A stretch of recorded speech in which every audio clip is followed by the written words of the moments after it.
అమావాస్య అనధ్యయన దినం. ఆ రోజు ఏం చెప్పరు. తర్వాత మామూలుగా దీక్షలు ఇట్లాంటివి ఏమి ఉన్నా పౌర్ణమికి స్పెషల్ ఇంపార్టెన్స్ ఉంది దాన్ని. అంటే మనస్సు పరిపూర్ణం అవుతుంది అని. సూర్యుని యొక్క కిరణాలు పరిపూర్ణంగా చంద్రుని మీద పడ్డప్పుడు మన పౌర్ణమి వస్తుంది.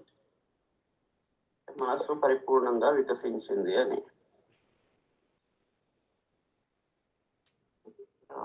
ఏం చేద్దాం, ఇక సీత యొక్క శీలాన్ని, సౌందర్యాన్ని హనుమంతుడు ప్రశంసిస్తున్నాడు.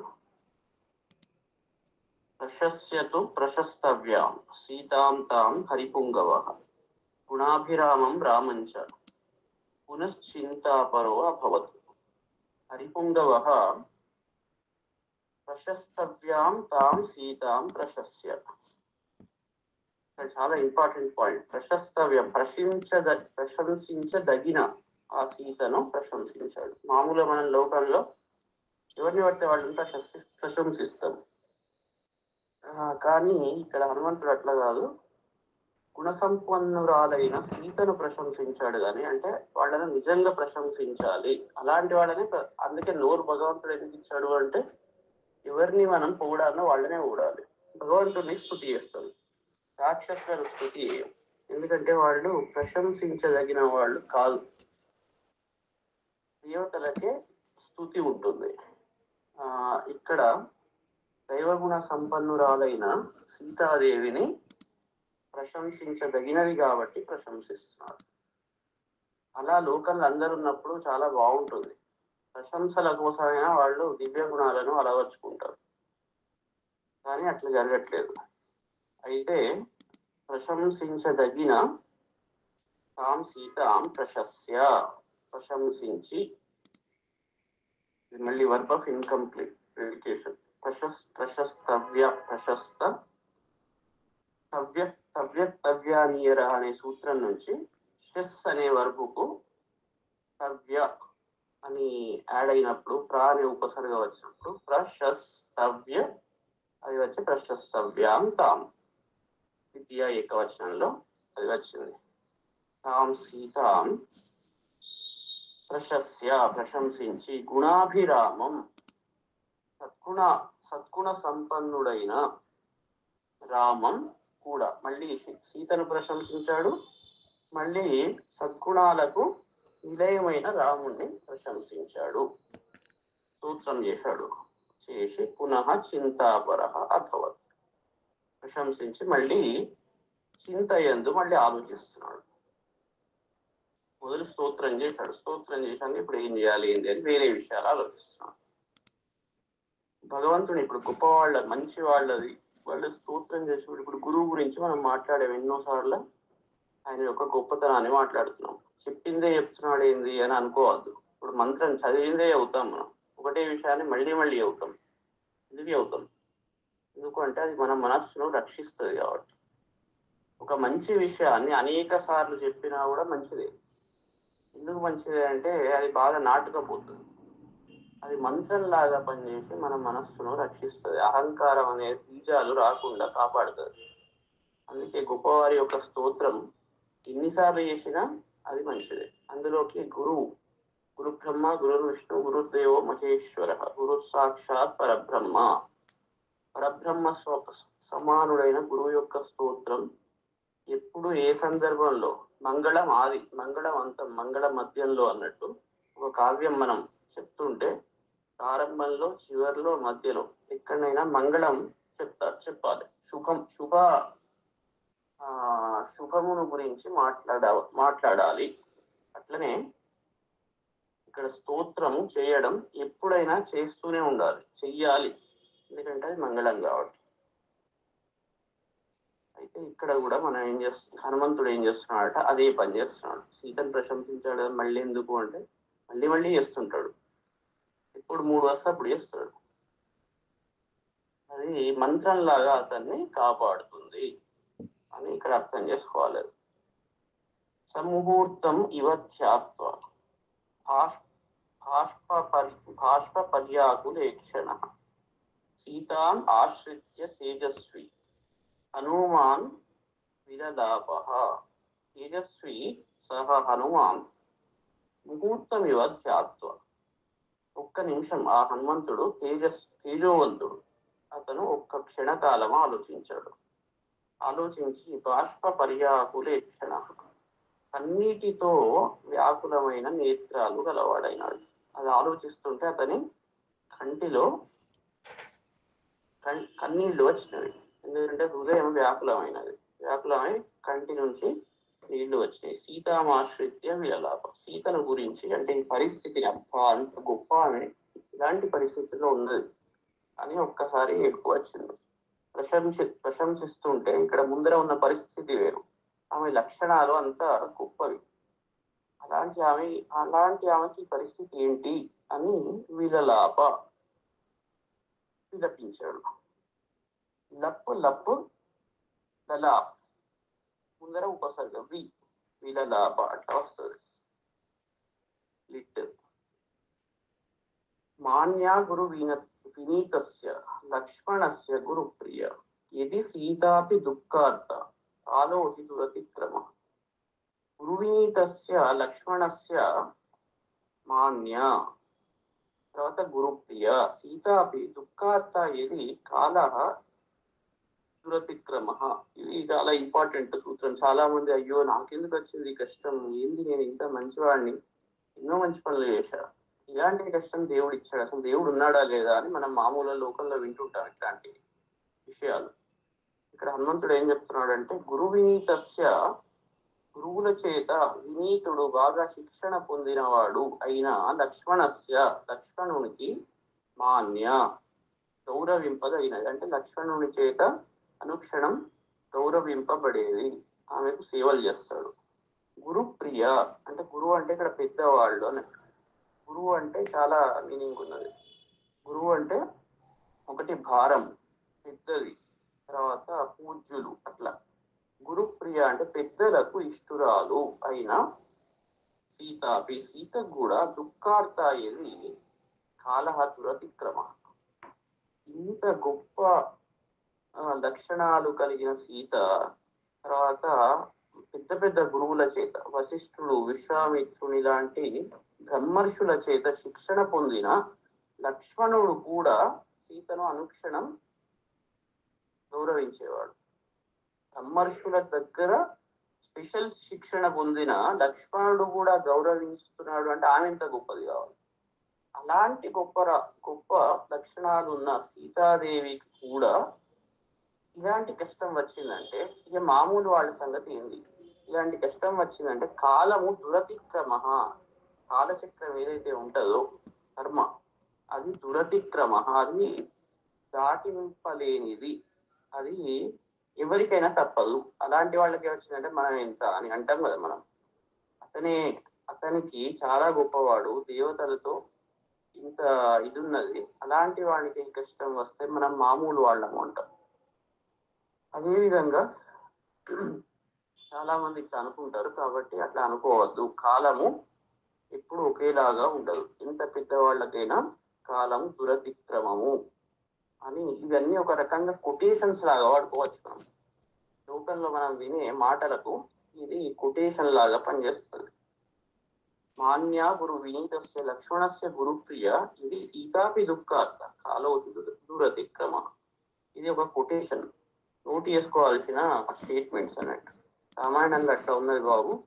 సీతకి కష్టం వచ్చింది, గంత గొప్ప వాళ్ళతో గౌరవింపబడేది, నువ్వు నేనెంత ఏందో చేశా అంటావు, బాగా చేశా అంటావు, 1-2 రోజులు చక్కగా వేయలేదు కానీ అన్ని కావాలి అంటావు, ఎట్లా ఉంటది అని మనం చెప్పొచ్చు.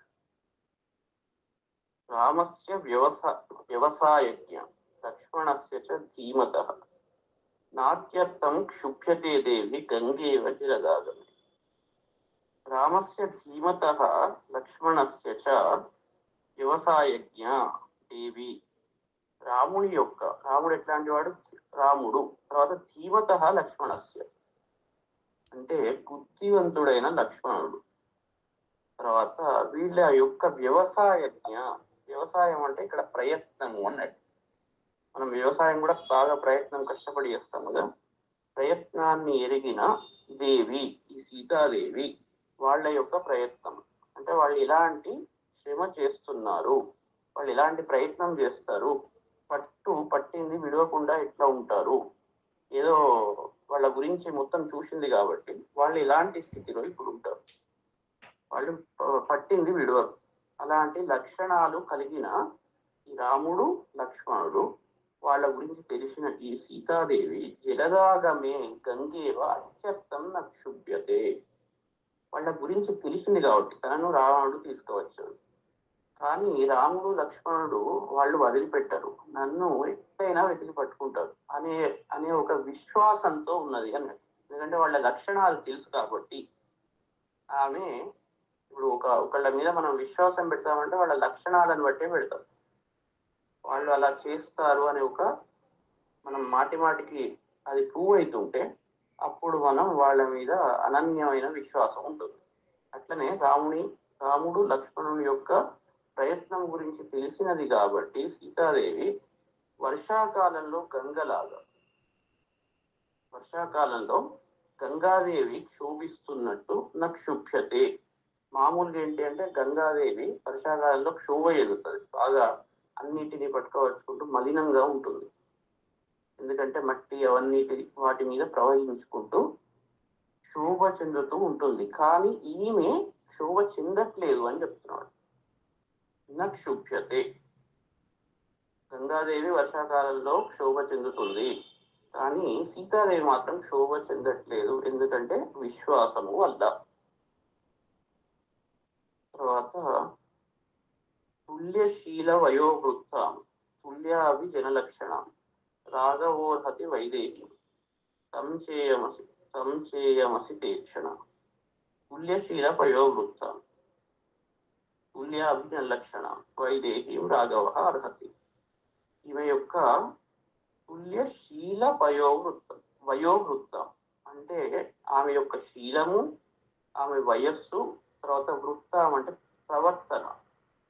ఆమె యొక్క శీలానికి వయస్సుకు తగ్గట్టు శీలం ఉన్నది, దానికి తగ్గట్టు ప్రవర్తన, ఇవన్నీ తుల్యం ఉన్నవి అన్నట్టు.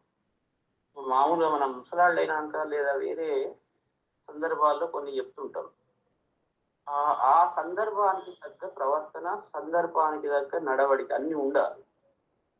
ఇప్పుడు ఒక చిన్న ఎగ్జాంపుల్స్ ఎట్లా అంటే, అమెరికా పోయేందుకు ఆపర్చునిటీ రాకుండా ఇక్కడ మనం ఏం చెప్తామంటే అమెరికాలో ఏమున్నది వేస్ట్ అంటాం. ఎందుకంటే ఆపర్చునిటీ లేదు. ఇప్పుడు ఆపర్చునిటీ వచ్చినప్పుడు ఏం చేస్తాం, మళ్ళీ బాగానే ఉంటుంది అందరూ పోతున్నారు కదా అని మళ్ళీ పోతాం కదా. అంటే ఆపర్చునిటీ ఉన్నప్పుడు కూడా ఆ పని చేయకుండా ఉండడం ఉత్తమం. ఇప్పుడు లంచాలు అవకాశం లేనప్పుడు మనం అంటాం, అవకాశం ఉన్నప్పుడు కూడా తీసుకోకపోవడం అది చాలా ఇంకా ఎక్కువ గొప్పతనం. అంటే ఈమె వయస్సుకు సంబంధించిన శీలం ఉన్నది, దానికి తగ్గట్టు ఆ ప్రవర్తన ఉంది. అంటే టెస్టింగ్ టైంలో బేసికల్గా చెప్పదలుచుకున్నది ఏంటంటే, టెస్టింగ్ టైంలో కూడా ఆమె యొక్క లక్షణాలు ఏవైతే ఉన్నాయో అన్ని చాలా ప్రస్ఫుటంగా కనబడుతున్నవి. అందుకే తుల్యశీల వయోవృత్త అన్ని దానికి తగ్గట్టు సమానంగా ఉన్నవి, అన్నిటికీ 100 మార్క్స్, పరీక్షలో విజయం సాధించింది. ఇప్పుడు మనం గురు చరిత్ర ఇవన్నీ చదువుతుంటాం, గురువు చెప్పింది పాటించవలెను, ఇవి చేయవలెను, ఇలాంటి పరీక్షలకు లోనైనారు, 10,000 పారాయణాలు చేశాను, 20,000 పారాయణాలు చేశాను అని చెప్పుకుంటాం. కానీ ఎగ్జామ్ కోంగానే ఫెయిల్ అవుతాం. ఎగ్జామ్ కోంగానే గురువు చిన్నది ఏదైనా చెప్పగానే గట్ల ఉంటుంది అని అంటాం. అంటే చదవడం వేరు, ప్రిపేర్ అందరు అవుతారు, చాలా మంది అవుతారు. మనుష్యాణం సహస్రేషు కశ్చిత్ యతతి సిద్ధై యతతామపి సిద్ధానం కశ్చిన్ మాం వేత్తి తత్వతః అంటారు. ఎంతో మంది ప్రయత్నం చేస్తారు, ప్రయత్నం చేస్తే పెద్ద గొప్ప కాదు, అది చేస్తారు, చేయాలి కూడా, చేస్తూ ఉంటారు. కానీ యతతామపి సిద్ధానం కశ్చిన్ మాం వేత్తి తత్వతః, ఎవడో ఒకడు మాత్రమే నన్ను తెలుసుకుంటాడు అంటారు. అంటే అక్కడ పరీక్ష చాలా కఠినంగా ఉంటుంది, మెటీరియల్ ఉంటుంది, మనం మెటీరియల్ చాలా చదువుతాం, కానీ దాన్ని సంపూర్ణంగా అర్థం చేసుకొని ప్రవర్తనలో పెట్టడం చాలా కష్టం. కాబట్టి ఇక్కడ ఆ లక్షణాలు సీతకున్నవి అని చెప్తున్నాడు. అలాంటి టెస్టింగ్ టైం అది. రాముడికి దూరం అయింది, రావణుని దగ్గర చాలా ఐశ్వర్యం ఉన్నది, అన్ని లక్షణాలు ఉన్నాయి వేరేవి సుఖ పెట్టడానికి, కానీ దొంగలి. కాబట్టి ఆమె టెస్ట్ లో పాస్ అయింది కాబట్టి ఆ వయసుకు తగ్గట్టి శీలము ప్రవర్తన అన్ని లక్షణాలు ఉన్నాయి. తర్వాత ఏం చెప్తున్నారు, తుల్యాభిజన లక్షణ అంటే తుల్యమైన ఉత్తమ వంశం, ఉత్తమ జనక మహారాజుకు విదేహుడు అంటే దేహం మీద వాళ్లకు చిత్తం ఉండదు, ఎందుకంటే ఆయన రాజర్షి. అలాంటి ఉత్తమ వంశంలో జన్మించినది. తర్వాత ఉత్తమ లక్షణాలు కలిగినది, ఉత్తమ వంశంలో జన్మించింది, ఉత్తమ లక్షణాలు ఉన్నది, మంచి వయసులో ఉంది, దానికి తగ్గట్టు శీలం ఉంది, దానికి తగ్గట్టు ప్రవర్తన ఉన్నది, అన్ని తుల్యంగా ఉన్నవి. తర్వాత అలాంటి వైదేహి సీతను రాఘవ అర్హతి. మరి రాముడు పరబ్రహ్మ స్వరూపుడైన శ్రీరామచంద్రుడు ఆయనకు కరెక్ట్ గా తగినట్టు దొరికింది, ఈమె తగినట్టు, అలాంటి సీతకు రాముడు తగినట్టు ఉన్నాడు అని చెప్తున్నాడు ఇక్కడ. రాఘవ అర్హతి, రాముడు కరెక్ట్ ఆమెకు అర్హుడు, అంటే ఆమెకు రాముడు లాంటి మొగుడే దొరకాలి అని చెప్తున్నాడు. ఇయం అసితీక్షణ తం అర్హతి, ఈమె కూడా సీత కూడా ఎవరైతే ఉన్నారో రామునికి తగినట్టు, కోళ్లకు ఆమెకు తగ్గట్టు ఈయన ఉన్నాడు, ఈయనకు తగ్గట్టు ఆమె ఉంది అని చెప్తున్నాడు. తాం దృష్ట్వా నవహేమాభాం లోకకాంతాం ఇవ శ్రియం జగామ మనసారామం వచనం చేత్ అబ్రవీత్. వచనం చేదమబ్రవీత్. ఏం చెప్తున్నాడంటే నవహేమాభాం అంటే నవహేమాభాం శ్రియమివ లోకకాంతం తాం దృష్ట్వా. కొత్త బంగారు, నవ అంటే కొత్త నూతనమైన, హేమ అంటే బంగారం, ఆభ అంటే కాంతి. అంటే నూతనమైన బంగారం ఎట్లనైతే కాంతితో ఉంటుందో, కొన్ని రోజులు వాడాక కొంచెం నల్లబడుతుంది, కొత్త బంగారం తీసుకున్నప్పుడు చాలా శోభతో ప్రకాశిస్తుంది. అలా కాంతి కలిగినది. శ్రీయమివ అంటే లక్ష్మీదేవి వలె, లోకకాంతం లోకానికి మనోహరుడు, అంటే కొత్త బంగారం చూడంగానే మనస్సు హరింపబడుతుంది, చూడమనప్ప చాలా బాగుంది తీసుకోవాలి అని అనిపిస్తుంది. అట్లనే ఈమె కూడా సీతాదేవిని చూడగానే మనస్సును ఆకర్షిస్తుంది. అలాంటి ఆమెను దృష్ట్యా చూచి మనసా రామం జగామ, మనస్సుతో రాముని గురించి వెళ్ళాడు. అబ్బా, ఇంత అద్భుతమైన శోభతో ప్రకాశిస్తున్న ఈ సీతాదేవి రామునికి భార్య అనగానే మళ్ళీ రాముడి దగ్గరికి వెళ్ళింది మనసు. రామం జగామ ఇదం వచనం అబ్రవీత్, రాముడి దగ్గరికి వెళ్ళి ఆ మనస్సు ఈ రకంగా అంటున్నాడు. అస్యా హేతో విశాలాక్ష్య హతో వాలి మహాబల రావణ ప్రతిమో వీర్యే కబంధశ్చ నిపాతిత. ఏం చెప్తున్నాడంటే విశాలాక్ష, ఇలాంటి విశాలమైన నేత్రములు కలిగిన అస్య హేతో, ఈ సీతాదేవి కొరకు మహాబల రాముడు కాదు ఇక్కడ, మహాబల ఎవరు, వాలికి అడ్జెక్టివ్. గొప్ప బలము కలిగిన వాలి హతః చంపబడ్డాడు, పాస్ట్ పార్టిసిపుల్. రాముడు ఈ సీత కొరకు వాలిని చంపాడు అన్నట్టు. వీర్యే రావణ ప్రతిమ కబంధశ్చ నిపాతిత, వీర్యంలో బలంలో దాంట్లో సమానం ఎవరు, రావణుడితో సమానమైన వాడైన కబంధుడు కూడా చంపబడ్డాడు ఈ సీత కొరకు. అంటే రాముడు ఈ సీత కొరకే వీళ్లను చంపాడు. విరాదశ్చ హతస్సంఖ్యే రాక్షసో భీమ విక్రమ వనే రామేణ విక్రమ్య మహేంద్రేణేవ శంభర. వనంలో సీతను వెతుక్కుంటూ రాముడు అనేక మంది రాక్షసులను చంపాడు. ఎందుకు సీతను వెతుక్కుంటూ అనేది పాయింట్ ఇక్కడ. ఈమె కొరకే వీళ్ళందరూ దుష్టులందరూ, మహాబలవంతులు కూడా రామునితో చంపబడ్డారు. వనే సంఖ్యే రామేణ, సంఖ్య అంటే యుద్ధం అన్నట్టు, సంఖ్య అంటే నెంబర్, సంఖ్య అంటే యుద్ధం. వనే సంఖ్యే రామేణ విక్రమ్య మహేంద్రేణ శంబర ఇవ. అక్కడ అడవిలో యుద్ధంలో రామునితో ఎవరు విక్రమించి పరాక్రమించి మహేంద్రేణ శంబరైవ, మహేంద్రుడు శంబరుడు అనే రాక్షసుని ఏ విధంగా చంపాడో ఇతను కూడా భీమ విక్రమ, భయంకరమైన పరాక్రమము కలిగిన విరాధ అనే రాక్షసుని కూడా చంపాడు. రాముడు ఎవరిని చంపాడు? బాగా పరాక్రమం కలిగిన విరాధుడు అనే రాక్షసుని చంపాడు. ఎట్లా చంపాడు అంటే ఇంద్రుని చేత శంభరుడు అనే రాక్షసుడు ఏ విధంగానైతే చంపబడ్డాడో ఆ విధంగా రాముడు విరాధుడిని చంపాడు. అంటే రాముడిని ఇక్కడ ఇంద్రునితో పోలుస్తున్నాడు, విరాధుడిని శంభరుడితో పోలుస్తున్నాడు. తర్వాత చతుర్దశ సహస్రాణి రక్షసాం భీమకర్మణ నిహతాని జనస్థాని శిరైరగ్ని శిఖోపమై, జనస్థానే అగ్నిశిఖోపమై శిరై భీమకర్మణాం రక్షసాం చతుర్దశ సహస్రాణి నిహతాని. ఈ జనస్థానంలో అగ్నిశిఖోపమై, అగ్నిజ్వాలలతో సమానమైన బాణాలతో భీమకర్మణాం రక్షసాం, భయంకరమైన కర్మ కలిగిన ఈ రాక్షసుల 14,000 రాక్షసులు చంపబడ్డారు. అక్కడ అడవిలో వీళ్ళందరినీ చంపాడు. ఎవరి కోసం? మళ్ళీ ఇక్కడ పాయింట్ ఏంటంటే అందరు ఎవరి కోసం? ఈ సీత కోసం. ఈ సీత వల్లనే వీళ్ళందరూ చంపబడ్డారు అని అక్కడ పాయింట్. ఈ కోసం నేను ఎన్ని చేశాను మనం అంటాం కదా, ఈ కోసం అక్కడికి పోయినా, అది పోయినా, ఇది పోయినా అని జనరల్ గా చెప్పినట్టు ఇదంతా ఎలా జరిగింది? సీత కోసం జరిగింది. సీత ఎలాంటిది? రాముడికి తగ్గ గుణాలు కలిగినది అని ఇంతకుముందు చెప్పాడు కదా, దాన్ని కంటిన్యూ చేస్తున్నాడు అన్నట్టు.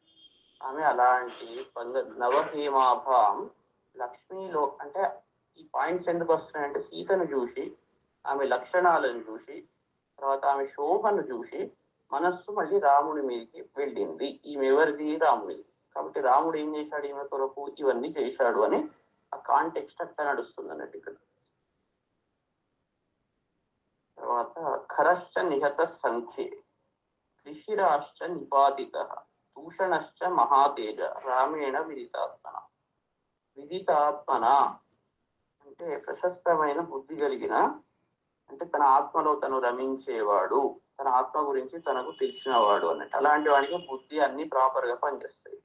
అలాంటి బుద్ధి కలిగిన రామేణ సంఖ్యే, రాముని చేత యుద్ధంలో ఖరశ్చ నిహత, కరుడు అనే రాక్షసుడు చంపబడ్డాడు. ఇంకెవరు?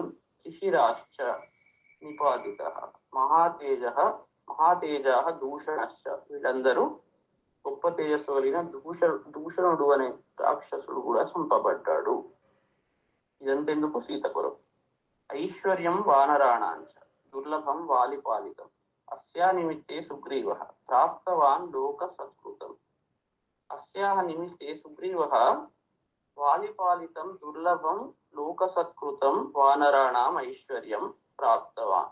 ఈ సుగ్రీవుడికి ఐశ్వర్యం ఎట్లా వచ్చింది? సుగ్రీవుడు వాలి చేత పాలింపబడిన ఐశ్వర్యాన్ని, అంటే వాలి ఏం చేశాడు? తన బలంతో, తన తేజస్సుతో అనంత ఐశ్వర్యాన్ని సంపాదించాడు. అది మామూలుగా దొరికేది కాదు, అది వాలి కాబట్టి సంపాదించగలిగాడు, వేరే వాళ్ళు సంపాదించలేనిది.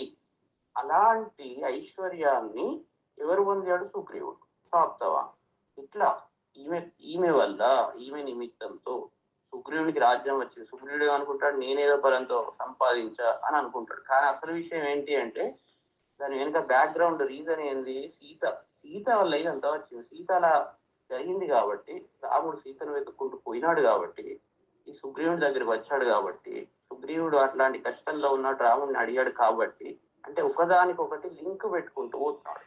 ఇప్పుడు ఇక్కడ క్లాస్ చెప్తున్నాం, ఎందుకు చెప్తున్నాం అనేది అలానా వాడు చెప్తున్నాడు. ఎందుకు చెప్తున్నాడు? ఇట్లా సారు గురించి ఆయన యొక్క గొప్పతనాన్ని చెప్పడానికి ఆయన దగ్గర నేర్చుకొని, అంటే కారణం ఎవరు? విశ్వనాథన్ సార్. ఆయన వల్ల ఇదంతా జరుగుతుంది, మాకు ఈ జ్ఞానం వస్తుంది, ఇది మామూలుగా దొరికేది కాదు, కొన్ని జన్మలు కష్టపడి నేర్చుకుంటే తప్ప ఇలాంటివి కొన్ని విషయాలు, కొన్ని రహస్యాలు తెలిసేవి కావు. ఇలా తెలుస్తున్నది. దీని వెనుక కారణం ఏమిటి అంటే ఫలానా ఆయన యొక్క శ్రమ, ఆయన యొక్క కరుణతో అందరికీ నేర్పాడు. తెలుసుకున్నంత మాత్రాన మనిషిలో అనేక లక్షణాలు ఉంటాయి. కొందరు మేధావులు ఉంటారు, కష్టపడి ఒక సబ్జెక్టు నేర్చుకుంటారు. సరే నేర్చుకున్నారు, కష్టపడి నేర్చుకున్నారు, ఒక్క సబ్జెక్టే నేర్చుకుంటారు, అనేకం రావు. కానీ ఇక్కడ మన గురువు గారి విషయంలో అది అనేక శాస్త్రాల్లో ఆయనే నిష్ణాతుడు. సరే, నిష్ణాతుడు అయితే ఏంది, చాలా మంది నేర్చుకుంటారు, చాలా మంది మేధావులు ఉంటారు. నేర్చుకున్నంత మాత్రాన ఇంకోనికి చెప్పరు. ఒకటేమో ఆ నేర్చుకున్న విద్యను ధనార్జన కోసం ఉపయోగిస్తారు. అట్లా కాదు, ఒక్క రూపాయి సంపాదించలేదు దాని మీద. ఒకటి సరే సంపాదించలేదు, ఆయనకు సంపాదించే తెలియలేదంటారు.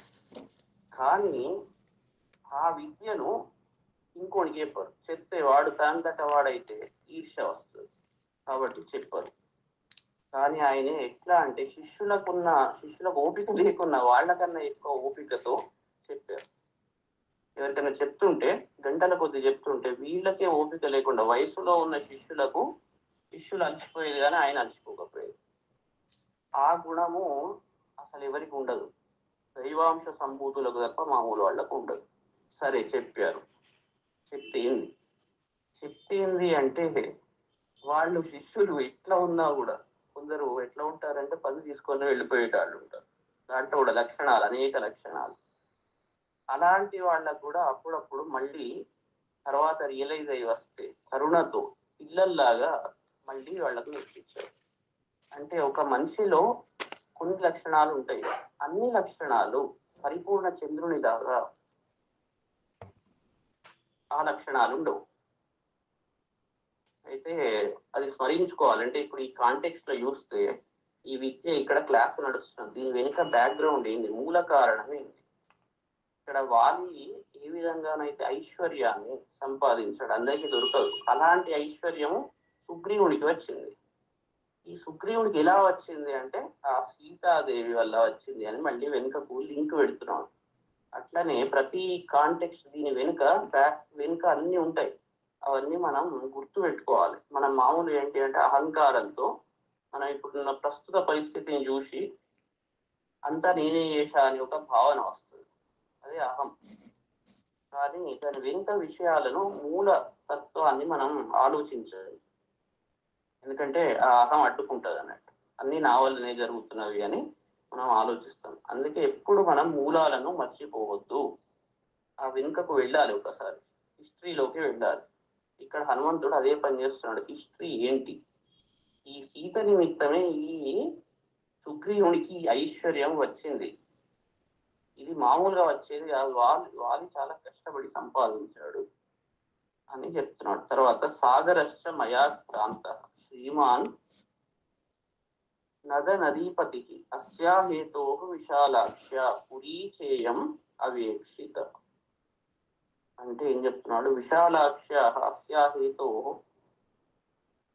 మయా నద నదీపతి సాగరశ్చ క్రాంత ఇయం పురి అవేక్షిత. అసలు నేను ఇక్కడికి ఎందుకు వచ్చాను అని ఆలోచిస్తున్నాడు. విశాలాక్ష అస్యాహితి సీత కొరకే కదా, ఈమె కొరకే నా చేత నద నదీపతి అంటే అన్ని నదులకు పతి అయిన ప్రభు అయిన సాగరశ్చ క్రాంత, ఈ సముద్రాన్ని దాట్యా. ఎందుకు దాట్యా? సీత కోసం దాట్యా. ఇయం పురీచ వేక్షిత, ఈ పట్టణాన్ని ఎందుకు చూస? సీత కోసం. అంటే మళ్ళీ ప్రతిదానికి హేతువు ఏమిటి, ఈ అన్నిటి కారణం ఏమిటి అని ఇది ఒక్కొక్కటి గుర్తు చేసుకుంటున్నాడు బుద్ధిమంతుడు కాబట్టి. ఇది రామ సముద్రాంతం మేదిని పరివర్తయే అస్యా కృతే జగచ్చాపి యుక్తం ఇత్యేవమేమతి. రామ అస్యా కృతే సముద్రాంతం, రాముడు ఈమె నిమిత్తమయ్యే, ఈమె కోసమే సముద్రాంతం మేదిని జగచ్చాపి పరివర్తయేది యుక్తమిత్యేవ మే మతి. ఈమె కోసం రాముడు ఈ భూమిని, సముద్రము అంతములుగా కలిగినది, సముద్ర మేఖలేదేవి పర్వత స్థన మండలి విష్ణుపత్ని నమస్తుభ్యం పాదస్పర్శ క్షమస్వమే అని మనం భూమిని ప్రార్థిస్తాం కదా. సముద్ర మేఖలాగా అంటే ఉద్యానం లాగా సముద్రం ఉంది ఈ భూమికి. అలాంటి ఈ మేదిని, ఈ భూదేవిని జగచ్చాపి, ఈ మొత్తం విశ్వాన్ని కూడా పరివర్తయేది, తలక్రిందులు చేసినా కూడా అది యుక్తం అని నాకు అనిపిస్తుంది. యుక్తమితి ఇవ మే మతి. ఇలాంటి గుణ సంపన్నురాలైన సీతాదేవి కోసం రాముడు ఈ మొత్తం విశ్వాన్ని తలక్రిందులు చేసినా ఏం తప్పులేదు, నాకైతే మంచిగా అదే గట్ల చేస్తాడు పెళ్ళాం కోసం అని నాకు అనిపిస్తలేదు. అది యుక్తమే అని అనిపిస్తుంది. అంటే ఆమె గుణాలు ఇలాంటివి అని హనుమంతుడు ఫీల్ అవుతున్నాడని ఇక్కడ మనం అర్థం చేసుకోవాలి. విశ్వాన్ని తలక్రిందులు చేసినా తప్పు లేదు అని అంటున్నాడంటే ఈమె ఎలాంటి గుణ సంపన్నురాలు అని హనుమంతుడి మనస్సులో ఉంది. రాజ్యం వా త్రిషు లోకేషు సీతా వా జనకాత్మజ త్రైలోక్య రాజ్యం సకలం సీతాయ నాప్నుయాత్ కళ. త్రిషు లోకేషు ఈ 3 లోకాల్లో రాజ్యం వా జనకాత్మజ సీతావా జనకాత్మజ సీతావా సకలం త్రైలోక్య రాజ్యం సీతాయా కళం నాప్నుయాత్. ఇంత అద్భుతంగా ఉన్నది. ఈ ప్రపంచంలో ఈ సృష్టిలో 3 లోకాల రాజ్యం, ఆ 2 ఆప్షన్స్ ఇచ్చాం. ఈ 3 లోకాలకు నిన్ను అధిపతి చేయాలా లేదా సీతాదేవి కావాలా? ఇద్దరిలో నీకు ఎవరు కావాలి అంటే ఈ 3 లోకాల రాజ్యం ఏదైతే ఉన్నదో సీతాదేవి 16 కళకు కింద, అంటే 16 సంపూర్ణ చంద్రకళలు పొందింది సీత. అంటే అన్ని కళలు పూర్ణ కళలతో ప్రకాశిస్తుంది, పూర్ణ గుణాలతో పూర్ణ లక్షణాలతో ఆమె ప్రకాశిస్తుంది. ఈ 3 లోకాలకు రాజ్యత్వం ఏదైతే ఉంటుందో అది ఒక కళ కూడా కాదు, ఈ 16 భాగం కూడా కాదు, అంటే అది ఒక చిన్న కళ కూడా పొందదు. అంటే ఎంత గొప్పది! సంపూర్ణ చంద్రబింబం లాగా అన్ని లక్షణాలను ఆమె సంతరించుకుంది. విచిత్రం ఏంటంటే వాళ్ళ పౌర్ణమి రోజు టాపిక్ మనం మాట్లాడు మంచి అనిపిస్తుంది. అది ఏదైనా భగవంతుని ఇచ్చతోటే ఏదైనా జరుగుతుంటది. ఇక్కడ సీతాదేవి పూర్ణ కళలతో పూర్ణ దివ్య కళలతో ప్రకాశిస్తుంది అని హనుమంతుని ఇక్కడ ఆలోచన అన్నట్టు. అతని మనస్సులో అది నడుస్తుంది. ఈమెలో లేనిది ఎక్కడ లేదు. అలాంటి పూర్ణ కళలతో ఉన్న ఈమె కోసం రాముడు ఏం చేసినా తప్పు లేదు. ఈమెను ఒకవేళ 2 ఆప్షన్స్, జీవితంలో అనేక ఆప్షన్స్ వస్తాయి. ఇక్కడ క్లాస్ ఒకటి ఉంది, వేరే చోట ఇంకో పని ఉంది, ఏది నేను చూస్ చేసుకోవాలి అనేది నిరంతరం మనిషికి కఠోపనిషత్తులో చెప్తారు. ప్రతి నిమిషం మనిషి ముందర 2 శ్రేయో మార్గం అని 2 ఎప్పుడు ఉంటాయి ముందర. నేను రాలేకపోయినా మొన్న ఏదో ఉండే అంటారు, లేదా ఏదో రీజన్స్ ఉంటాయి. ప్రతి దానికి ఏదో రీజన్ ఉండనే ఉంటుంది. 2 ఆప్షన్స్ ప్రతి వాడి ముందర ఉంటాయి. ఏది చూస్ చేసుకుంటాడు అనే దాన్ని బట్టి మన తత్వం తెలుస్తుంది అన్నట్టు. ఇక్కడ హనుమంతుడు ఏం చెప్తున్నాడు? 3 లోకాలకు రాజ్యం ఒకవైపు, సీతాదేవి ఒకవైపు. ఎవరిని చూస్ చేసుకుంటావు అంటే ఈ రాజ్యం సీతాదేవి ఉన్న 16 కళల్లో ఒక వంతు కాదు, ఈమెనే గొప్పది. అర్జునుడి దగ్గరికి, మన కృష్ణుడి దగ్గరికి అర్జునుడు పోయినాడు, తర్వాత దుర్యోధనుడు పోయినాడు. పోయి యుద్ధంకు ముందు, మహాభారత యుద్ధంకు ముందు 2 పోయినారు. అక్కడ మరి 2 వచ్చారు, ఇద్దరికి ఇవ్వాలి ఏదో ఒకటి వచ్చినందుకు. కాబట్టి అందుకే ఆప్షన్స్ పెట్టాడు, ఇది కావాలా అది కావాలా. తన మొత్తం సైన్యాన్ని ఒకవైపు పెట్టాడు, తను ఒక్కడు. మళ్ళీ తనేమన్నా యుద్ధం చేస్తాను, నేను ఆయుధం పట్టా అని చెప్పాడు. మరి ఈ 2 ఆప్షన్స్ ఏది చూస్ చేసుకుని బుద్ధివంతుడు కాబట్టి అర్జునుడు, అంటే అర్జునుడికి ఆప్షన్ ఇవ్వకుండా దుర్యోధను ముందే చెప్పాడు, లేకుంటే నాకు మొదలు చెప్పలే అంటాడు. విచిత్రం. అంటే తెలుసు దుర్యోధనుడు ఏది కోరుకుంటాడో మొదలే తెలుసు కాబట్టి కృష్ణుడు ఫస్ట్ ఆప్షన్ దుర్యోధనుడికి ఇచ్చాడు, చూస్ చేసుకోమని. అయితే ఇక్కడ కూడా హనుమంతుని బుద్ధి, అతను హనుమంతుని యొక్క దివ్య లక్షణాలను కూడా ఇది చూపెడుతుంది. మామూలుగా మనం చేసే పనుల్లో హై క్లారిటీ ఉండదు, ఏదో చేస్తున్నాం కదా, మనం దాని యొక్క ఇంపార్టెన్స్ సరిగ్గా గ్రహించాం. ఆ ఇంపార్టెన్స్ గ్రహించకుండా అప్పుడే టఫ్ క్వశ్చన్ వస్తే ఫెయిల్ అవుతాం. జీవితంలో మనకు చాలా హై క్లారిటీ ఉండాలి, అది ఇంపార్టెంటా ఇది ఇంపార్టెంటా, రాముని వైపా రావణుని వైపా, మన సెలెక్షన్ ఏమిటి? ఈ హై క్లారిటీ లేకుంటే మనం, ఇప్పుడు ఫర్ ఎగ్జాంపుల్ మహాభారత యుద్ధం ఉన్నది, కౌరవుల వైపు ఉండాలా పాండవుల వైపు యుద్ధం చేస్తున్నామా? పాండవుల వైపు యుద్ధం చేసుకుంటూ అయ్యో కౌరవ సైన్యంలో నుంచి భీష్మ పితామహుడు, ద్రోణుడు చాలా గొప్ప వాళ్ళు, ఆచార్యులు, ఎంతో మందికి వాళ్ళు చదువు చెప్పారు. మరి వాళ్ళ మీద బాణం ఎట్లా వేయాలి అని వీడు ఇట్లనే నిల్చుంటే వినేవాడు వచ్చి చంపుతాడు. నీకు ఫస్టే హై క్లారిటీ ఉండాలి. యుద్ధంలోకి పోయినప్పుడు ఎవరి వైపు నేనున్నాను, ఎదుటి వాళ్ళు అనేక విషయాలు ఉంటాయి, కొన్ని మంచి కనబడుతుంటాయి, కానీ టోటల్ కాంటెక్స్ట్ తెలియకుంటే మన మనసు ఏమవుతుంది, భ్రమ చెందుతుంది. ఇక్కడ అందుకే హనుమంతుడు చాలా క్లారిటీతో ఉన్నాడు. బుద్ధివంతుడు కాబట్టి మామూలు బుద్ధివంతుడు కాదు, బుద్ధివంతుల్లో శ్రేష్ఠుడు కాబట్టి అతనికి చాలా హై క్లారిటీ ఉంది విషయం మీద. ఇక్కడ 3 లోకాలు ఒకవైపు, సీతను ఒకవైపు పెట్టినా నాకు సెలక్షన్ దేన్ని చేస్తానంటే సీతను చేస్తాను, అది తుచ్చము, ఎందుకు పనికిరాదు దీని ముందర అని చాలా హై క్లారిటీ ఉంది. హై క్లారిటీ ఎప్పుడైతే మన జీవితంలో ఉండదో ప్రతిదీ కన్ఫ్యూజన్ ఉంటుంది. అందుకే మనకు ఎందుకంటే మన లక్షణాలను బట్టే క్లారిటీ వస్తుంటది. మన గుణాలు ఎప్పుడైతే పెరుగుతుంటాయో, మంచి గుణాలను అలవర్చుకుంటామో, కళలు అనుకోండి, ఆ కళలను ఎప్పుడైతే అలవర్చుకుంటామో అప్పుడు మనకు మన యొక్క బుద్ధి దగ్గర ఉన్న మబ్బులు విడిపోయి అజ్ఞానం అనే మట్టి అదంతా ఎగిరిపోయి చాలా స్పష్టంగా కనబడుతుంది. దర్శనం చాలా స్పష్టంగా ఉంటుంది. చంద్రుడు అమావాస్య రోజు కనబడు, ఎందుకంటే సూర్యకిరణాలు పడట్లేదు. జ్ఞానం సూర్యాత్మ జగత తస్తుషశ్చ, సూర్య ఆత్మ జగత తస్తుష, జగతకు తస్తుష అంటే కదిలేటివి కదలనివి అన్నిటికీ సూర్య భగవానుడు ఆత్మ లాంటి వాడు. అలాంటి సూర్యకిరణాలు ఎప్పుడైతే మనస్సు మీద పరిపూర్ణంగా పడతాయో అన్ని లక్షణాలు, అన్ని సద్గుణాలు, దివ్య గుణాలు వస్తాయి. అందుకే పౌర్ణమి చాలా స్పెషల్. ఇక్కడ సీతాదేవి పౌర్ణమి చంద్రబింబము లాంటిది అంటే అర్థం ఏంటి అంటే సంపూర్ణ కళలను, దివ్య కళలను కలిగి ఉన్నది. పూర్తిగా ఆమె రియలైజ్డ్, మెచ్యూర్డ్, ఏమన్నా చెప్పండి, అలాంటి ఆమె. ఎప్పుడైతే మనిషికి ఆ గుణాలు వస్తాయో చాలా అంతా క్లియర్గా కనబడుతుంది. ఇక్కడ కూడా అదే విషయాన్ని చాలా నిగూఢంగా చెప్తున్నాడు. మనం దాన్ని కరెక్ట్గా అర్థం చేసుకోవాలి. హనుమంతుని స్థితి ఎట్లా ఉంది, అతనికి ఎంత హై క్లారిటీ ఉంది.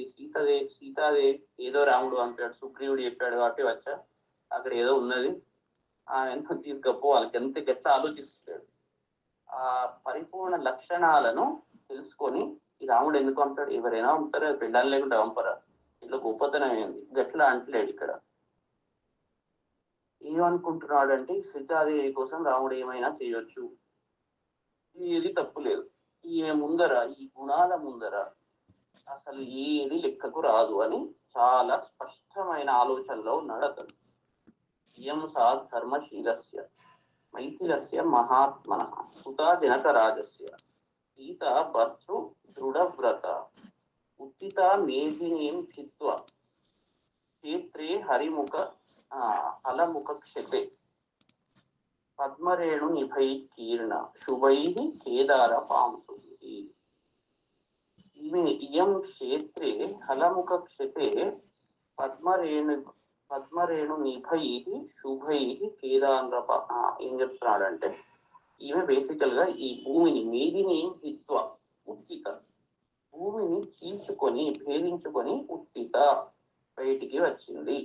ఈమె ఎట్లాంటిది, యజ్ఞభూమి, క్షేత్రే అంటే యజ్ఞభూమి, హలముఖ క్షతే నాగలితో చీల్చబడినదై, పద్మరేణు నిభై శుభై పద్మపరాగాలతో సమానమైన మంగళకరములైన కేదార పాంసువి అంటే పొలంలో దొరికింది అనే దాని గురించి చెప్పుకుంటూ, అలాంటి దాంతో వ్యాపింపబడిన మేధిని, అట్లా మామూలు భూమిలు ఎక్కడ పడితే అక్కడ దొరకలేదు, మామూలు భూమి కాదు, యజ్ఞ భూమి, యజ్ఞం చేసిన భూమి. అలాంటి భూమిలో నాగలితో దున్నినప్పుడు ఈమె దాని నుండి ఆ భూమిని భేదించుకొని బయటికి వచ్చింది. అలాంటి ఆమె అన్నట్టు. ధర్మశీలస్య మహాత్మన, ధర్మశీలుడైన, ధర్మస్వభావుడైన, గొప్పవాడైన మైథిలస్య జనకరాజస్య సూత. ఈమె ఎవరి బిడ్డ అంటే జనక మహారాజు యొక్క బిడ్డ. జనక మహారాజులు ఏమైనా దోషాలు ఉన్నాయా? లేవు. ఆయనే మామూలు వాడు కాదు, రాజర్షి. అలాంటి పరిపూర్ణ గుణములు కలిగిన, ధర్మస్వభావము కలిగిన మహాత్ముడు, గొప్ప ఆత్మ గలవాడు. అంటే తన తన మహాత్ముడు అంటే తన ఆత్మ యొక్క ఎక్స్పాన్షన్ జరిగిన వాడు. మహా అంటే పెద్ద. మామూలుగా మనం అంత స్వార్థంతో, మన ఆత్మలన్నీ జీవాత్మలు స్వార్థంగా ఉంటాయి. నాకేంటి నాకేంటి నాకేంటి, ఇది వీళ్ళని మహాత్ములు అన్నారు. నాకేంటి కదా, అందరికీ ఏంటి, అందరికి ఎలా హెల్ప్ఫుల్ అవుతాను, ఈ ఆత్మ యొక్క పరిమాణాన్ని పెంచుకుంటారు వాళ్ళు. సెల్ఫిష్ గా ఉన్న వాళ్ళు దురాత్ములు అన్నట్టు. పూర్తి సెల్ఫిష్ గా, నేను తప్ప ప్రపంచంలో ఏం లేదు, నాకేంటి నాకేం వస్తుంది, వీళ్ళు దురాత్ములు. అంటే వాళ్ళ ఆత్మ చాలా సంకుచిత భావాలతో ఉంటుంది. మహాత్ముల ఆలోచనలు విశ్వ కళ్యాణం కోసం వాళ్ళు చేస్తారు. ఇంత పెద్దగా వాళ్ళకి పెరుగుతుంటుందో, ఇంత ఆ ఎక్స్పాన్షన్ అయితే ఉంటుందో, దాన్ని బట్టి వాళ్ళ ఆత్మ మహాత్ములు అంటారు. అంటే వాళ్ళ రేంజ్, స్కోప్ ఏంటి, దాన్ని బట్టి వాళ్ళకి అది ఇస్తారు. ఇక్కడ ఇతను జనక మహారాజు తన స్వార్థం కోసం ఆలోచించే వ్యక్తి కాదు. అతను లోకం గురించి, లోకం ఏ విధంగా మంచిగా పోవాలంటే వాళ్ళ కళ్యాణం ఏ విధంగా జరుగుతుంది, ఆ ఆలోచనలోనే నిరంతరం ఉండేవాడు. కాబట్టి అతను మహాత్ముడు. ధర్మశీలస్య, అతని శీలం ఎట్లాంటిది అంటే ధర్మ సంబంధమైనది. ఎలానైతే లోకము, ధర్మము అంటే ఏంటి అంటే లోకము ఏ విధంగా ముందుకు పోతే దానికి శుభం జరుగుతుంది, అదే ధర్మం. ధర్మం యొక్క ప్రధానం సింపుల్ మనం చూడాలి అంటే ఎదుటి వానికి మంచి జరగాలి. ఆ మంచి జరగడానికి ఏదైతే పని చేస్తామో అది మంచి జరిగేందుకు చేసినప్పుడు అది ధర్మం. అంటే మన మోటివేషన్ ఏదైతే ఉంటుందో, ఇన్నర్ మోటివేషన్, అది శుభము జరగాలి అనే కోరికతో ఉండాలి. అప్పుడు ఆ పని ధర్మం అవుతుంది. అయితే ధర్మశీలస్య మహాత్మనః మైథిలస్య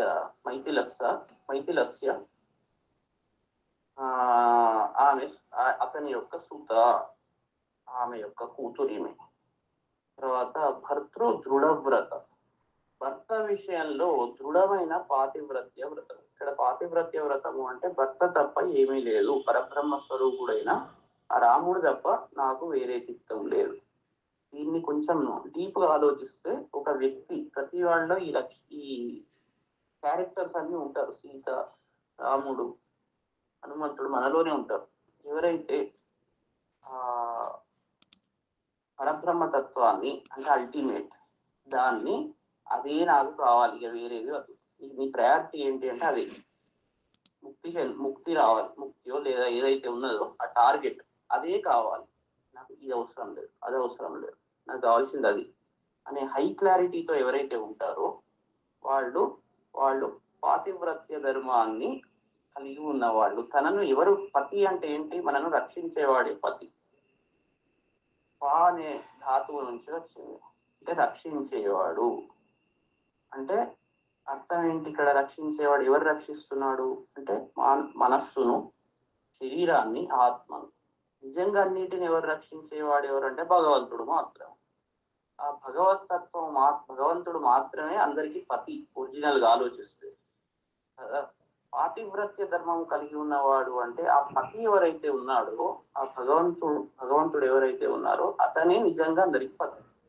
నీకు నాకు ప్రతి వాళ్ళకు కూడా అతనే పతి. అతను మాత్రమే పరిపూర్ణంగా రక్షించగలుగుతాడు. ఈ మిగిలిన వాళ్ళు పతి అంటే పతి, పేరుకు పతి, శరీరాన్ని రక్షిస్తారు. అయితే ఆ భగవంతుని మీద పాతివ్రత్య ధర్మము అంటే అతను మాత్రమే కావాలి. అతని గురించి ఎవరైతే పట్టుకొని ఉంటారో వాళ్ళు పతివ్రతలు అన్నట్టు. మంచిగా డీప్ గా కరెక్ట్ గా ఆలోచిస్తే ఎవరైతే ఆ లక్షణాలు కలిగి ఉంటారో అతన్ని మాత్రమే సేవిస్తారు. వేరేవన్నీ సెకండరీ, అది ప్రైమరీ, అదే ఫస్ట్ అని ఎవరైతే పట్టుకొని ఉంటారో వాళ్ళు పతివ్రతలు. అది కూడా చేస్తాం, ఇది కూడా చేస్తాం. తప్పేమి, లంచాలు తీసుకుంటే తప్పేమి, గుడికి పోతాం, లంచాలు తీసుకుంటాం. ఏంద్రా బాబు అంటే అక్కడికి పోతే మొత్తం పోతాయి కదా పాపాలు, పర్లేదు పోతాయి మొత్తం. అంటే వీళ్ళు పతివ్రతలు కాదు. పతివ్రత అంటే చాలా క్లియర్ గా మంచిగా అర్థం చేసుకుంటే భగవంతుడు మాత్రమే పతి, అతను మాత్రమే రక్షిస్తాడు. ఆ భగవత్ స్వరూపుడు గురువు కాబట్టి అతను మాత్రమే రక్షిస్తాడు అని యొక్క భావన చాలా స్పష్టంగా ఎవరైతే ఉంటారో వాళ్ళే పతివ్రత. ఇక్కడ సీతాదేవి ఎవరైతే ఉన్నారో భర్త విషయంలో పరబ్రహ్మ స్వరూపుడైన శ్రీరామచంద్రుని విషయంలో అలాంటి లక్షణం, అలాంటి భావనలు కలిగి ఉన్నది కాబట్టి ఆమె ఆమె అని చెప్తున్నాడు. తర్వాత విక్రాంతస్యార్యశీలస్య సంయుగేష్వని వర్తిన స్నుషా దశరథస్యేష జ్యేష్ఠోరాజ్ఞో యశస్విని. విక్రాంతస్య ఆర్యశీలస్య సంయుగేషు అనివర్తిన. విక్రాంతస్య అంటే పరాక్రమంలో, అంటే పరాక్రమవంతుడు అన్నట్టు. విక్రాంతస్య ఆర్యశీ అన్ని సృష్టిలో చెప్తున్నాడు. ఎవరి గురించి? దశరథుని గురించి చెప్తున్నాడు. దశరథుడు ఎలాంటి వాడు అంటే పరాక్రమవంతుడు. ఆర్యశీలస్య అంటే ఆర్యుడు అంటే పూజింపదగిన వాడు అన్నట్టు. ఆర్య అంటాం కదా, ఆర్యులు, ఆర్య వంశంలో పుట్టిన వాళ్ళము, మనం అందరం ఆర్యులము అంటాం కదా. ఆర్యులు అంటే పూజింపదగిన వాళ్ళు. ఇట్లా ఎందుకు పూజించాలి వీళ్ళను అంటే వాళ్ళ యొక్క లక్షణాలతో, వాళ్ళ యొక్క కర్మతో అలాంటి చాలా గొప్పగా ఉంటది కాబట్టి పూజిస్తారు. మంచి పనులు చేస్తే మెచ్చుకుంటాం, చెడ్డ పనులు చేస్తే తిడతాం. కాబట్టి ఆర్యశీలస్య పూజింపదగిన శీలము అంటే నడవడిక కలవారు అన్నట్టు. సంయుగేషు అనివర్తిన అంటే యుద్ధాల్లో అనివర్తిన వెనుకకు యుద్ధానికి ఎంటర్ అయినాక అయ్యో ఎదుటి వాళ్ళు చాలా బలంగా ఉన్నారని పారిపోరు. ఒక్కసారి దుంకారంటే తన శౌర్యంతో, పరాక్రమంతో శత్రువును వధించేదాకా వదిలిపెట్టరు, వెనుకకు పోరు అన్నట్టు. రాజ్ఞ దశరథస్య యశస్విని అలాంటి రాజైన దశరథుని యొక్క కీర్తి, ఆ కీర్తికి జ్యేష్ఠురాలు. అట్లాంటి కీర్తి కలిగిన దశరథుని యొక్క పెద్ద కోడలు ఈమె. మళ్ళీ ఇక్కడ తండ్రి ఎవరు అని మొదలు, అసలు ఎట్లా పుట్టింది అని ఫస్ట్ చెప్పాడు. తర్వాత అతని తండ్రి, తర్వాత భర్త, తర్వాత మామ. అందరూ గొప్పవాళ్ళు, ఎవరు కూడా ఇక్కడ తక్కువ లక్షణాలతో లేరు. అలాంటి వాళ్ళు, అలాంటి దశరథుని యొక్క కోడలు ఈమె. తర్వాత ఏం చెప్తున్నాడు? ధర్మజ్ఞస్య కృతజ్ఞస్య రామస్య వీతాత్మ యం సా దయితా భార్య రాక్షసీ వశం ఆగత. ఇప్పుడు రాముడి గురించి చెప్తున్నాడు. ధర్మజ్ఞస్య ధర్మాలు, అన్ని ధర్మాలు తెలిసినవాడు. కృతజ్ఞస్య అంటే కృతజ్ఞుడు, కృతజ్ఞుడు కాదు. కృతజ్ఞ అంటే ఎవరైనా మనకు తెలిపి చేస్తే వాళ్ళను అది మర్చిపోయి వాళ్ళకి ఇంకా చెడు చేయడం, వాడిని కృతజ్ఞుడు అంటాం. చేసిన పనిని మర్చిపోయేవాడు కృతజ్ఞుడు. అది పంచమహాపాతకాల్లో ఒకటి. ఎట్లనైతే బ్రహ్మహత్య, వీరహత్య, గోహత్య, భ్రూణహత్య ఎట్లనైతే ఇంత మహాపాపాలో చేసిన పనిని మర్చిపోవడం అనే కార్యం కూడా అంత పాపం అది. కానీ ఇతను కృతజ్ఞస్య అంటే ఎవరైనా ఏదైనా చిన్న హెల్ప్ చేసినా మర్చిపోకుండా వాళ్ళకు మళ్ళీ ప్రత్యుపకారం చేద్దామని ప్రయత్నించేవాడు. వాళ్ళు చేసిన ఆ హెల్ప్ని ఎప్పుడు మర్చిపోయేవాడు కాదు. అలాంటి వాడు.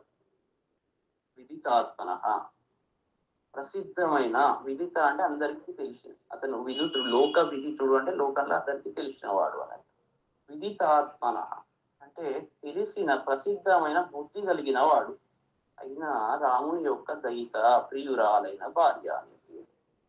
అలాంటి సీత రాక్షసి వశం. మళ్ళీ ఇవన్నీ చెప్పి అంత గొప్ప ఇక్కడ పుట్టింది, ఇలాంటి వంశంలో జన్మించింది, ఇలాంటి తండ్రి ఆమెకు, ఇలాంటి మామ, ఇలాంటి మొగడు.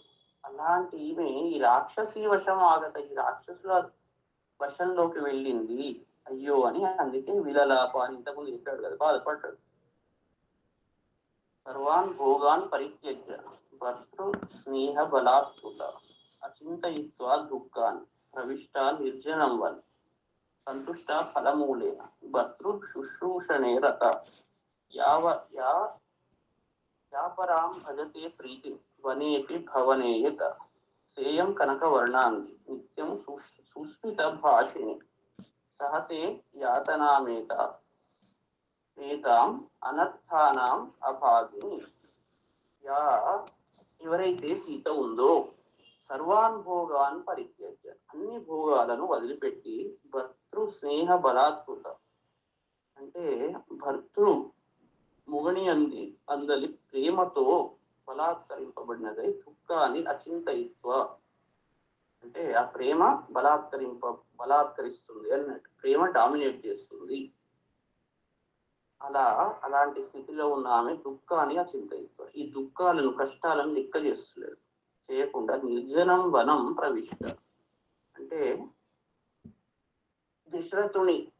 దశరథుడు కైకేయికి మాట ఇచ్చాడు. కైకేయి వరాలు కోరింది, రాముని అడవికి పంపాలని ఒక కోరిక కోరితే సరే అంటే దశరథుడు చెప్పలేదు, కానీ రాముడు వెళ్ళడానికి పితృవాక్య పరిపాలనతో ఆ ధర్మాన్ని పాటించేవాడు కాబట్టి అతను ఆ మాట కోసం అడవికి వెళ్ళాడు. సరే, పెళ్ళం ఏమంటది, ఆయన ఇచ్చుడేంది, వరం ఇచ్చుడేంది, నువ్వు ఓవుడేంది, ఏమన్నా ఉన్నదా, ఇంత రాజ్యాన్ని వదిలిపెట్టి నువ్వేదో పెద్ద రాజువాన్ని నిన్ను చేసుకుంటే నువ్వు దీపం చేస్తావా అని ఆమె అనకుండా భర్తృయందరి తన మొగని మీద ఉన్న ప్రేమతో బలాత్కరింపబడ్డది. అంటే ప్రేమ మొత్తం ఆమెను డామినేట్ చేసేది, ఆమెకు ఒక ప్రేమ తప్ప ఏం కనవాళ్ళే. అలాంటి స్థితిలో ఉన్న ఆమె ఈ దుఃఖాలు, అడిగిపోతే ఎట్లా ఉంటుందో, తిండి దొరకదో, అక్కడ క్రూర జంతువులు ఉంటాయి, మనం బతుకుతామో ఇవన్నీ ఆలోచించలేదు. ఆ దుఃఖాలు ఏవైతే రాబోయే దుఃఖాలను లెక్క చేయకుండా నిర్జనం వనం, జనాలు లేని ఆ వనానికి వెళ్ళడానికి సిద్ధమైంది, దానికి వెళ్ళింది, ప్రవేశించిందో, ఫలమూలాలతో సంతోషించిందో, భర్తృ శుశ్రూషణే రత.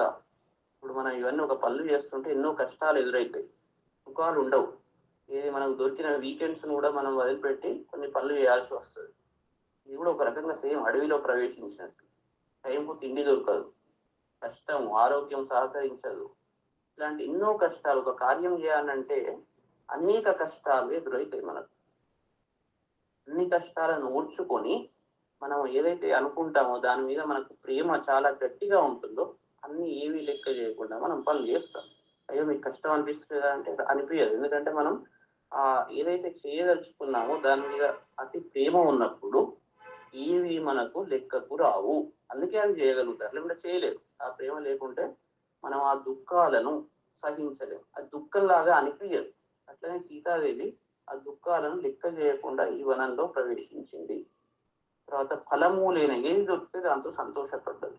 ఇంట్లో ఉంటే చాలా మనం పంచభక్ష పరమాన్నాలు వండుకునేవాళ్ళం, అక్కడికి సరిగ్గా తిండి కూడా దొరకలేదు అనుకుంటాం కదా, అవన్నీ లెక్క చేయం. ఎందుకంటే మనకు పని మీద మంచి ప్రేమ ఉన్నప్పుడు ఈ పనులు చేస్తుంది. ఫలమూలైన సంతుష్ట, భర్తృ శుశ్రూషణే రత, భర్తను సేవించుటయందు ఆసక్తురాలు ఆమె. తర్వాత వనేపి భవనేత, ఆ వనం కూడా ఆమెకు గొప్ప భవనంలాగా అనిపించింది. వరాం ప్రీతిం భజతే, మళ్ళీ ఏదో వెట్టికి చేసింది కాదు, సర్లే అన్న వచ్చా ఇది బాలే అది బాలే, అక్కడ ఉంటే బాగా దొరికేది అక్కడ అని ఏడ్చుకుంటూ చేసుడు కాదు. పరాం ప్రీతిం భజతే, అలా చేసుకుంటూ చాలా ఆనందాన్ని పొందుతున్నది. అంటే చేసేటప్పుడు కూడా ఒక కర్మ, అయ్యో మనం ఇంత కష్టపడుతున్నాం అని అనుకుంటామంటేనే అక్కడ అసలు మనకు దాని మీద చిత్తం సరిగ్గా లేదన్నట్టు. అది చేసుకుంటూ ఆనందం ఎవరైతే పొందుతారో వాళ్ళ ఆ యొక్క లక్షణాలను బట్టి మనం ఏం చెప్పవచ్చు, అతనికి ఆ చేసే పని మీద ఎంత స్నేహం ఉంది, ప్రీతి ఉంది అని తెలుసుకోవచ్చు. కనకవర్ణానికి అలాంటి ఆమె, బంగారు ఛాయతో కూడిన శరీరము కలది, అలాంటి ఆమె నిత్యం సుస్మిత భాషను, ఎల్లప్పుడూ మంచి చిరునవ్వుతో మాట్లాడేది. అనర్థానాం అభాగిని, అంటే ఎన్ని కష్టాలు వచ్చినా ఒక్క ముఖంలో చిరునవ్వు అనేది చెరగకపోయేది, అలాంటి ఆమె. అనర్థానాం అభాగిని, ఇలాంటి ఆపదలకు ఆమె తగనిది. అలాంటి ఆమె కష్టం వస్తే అసలు ఏంది, అసలు దేవతలు ఉన్నారా, భగవంతుడు ఉన్నాడా అనే యొక్క ఆలోచనలు కలుగుతాయి మనకు. అలాంటి కష్టాలకు ఆమె తగనిది. సాయం ఈతాం యాతనాం సహతే, అలాంటి సీత ఈ కష్టాలు మామూలు కష్టాలు కాదు, చుట్టూ రాక్షసులు, రామునికి తన ఇష్టమైన వాళ్ళు అక్కడ ఎవ్వరు లేరు, ఇష్టం కాని వాళ్ళే అందరు చుట్టూ ఉన్నారు. అలాంటి స్థితిలో ఇక్కడ సహిస్తూ ఉంది, రాముని గురించి తలుచుకుంటూ నిరంతరం ఆమె ఇక్కడ ఉంది.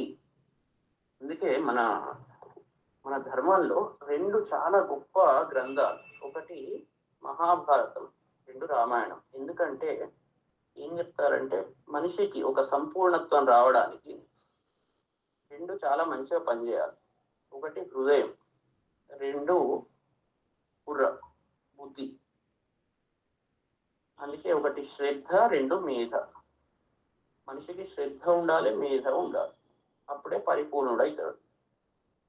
శ్రద్ధ ఎట్లా వస్తుంది అంటే మంచి హృదయం ఉన్నప్పుడు, అప్పుడు వానికి శ్రద్ధ వస్తుంది. ఇప్పుడు సీతాదేవి ఏదైతే ఈ లక్షణాలు చెప్తున్నారో ఇవన్నీ హృదయ లక్షణాలు.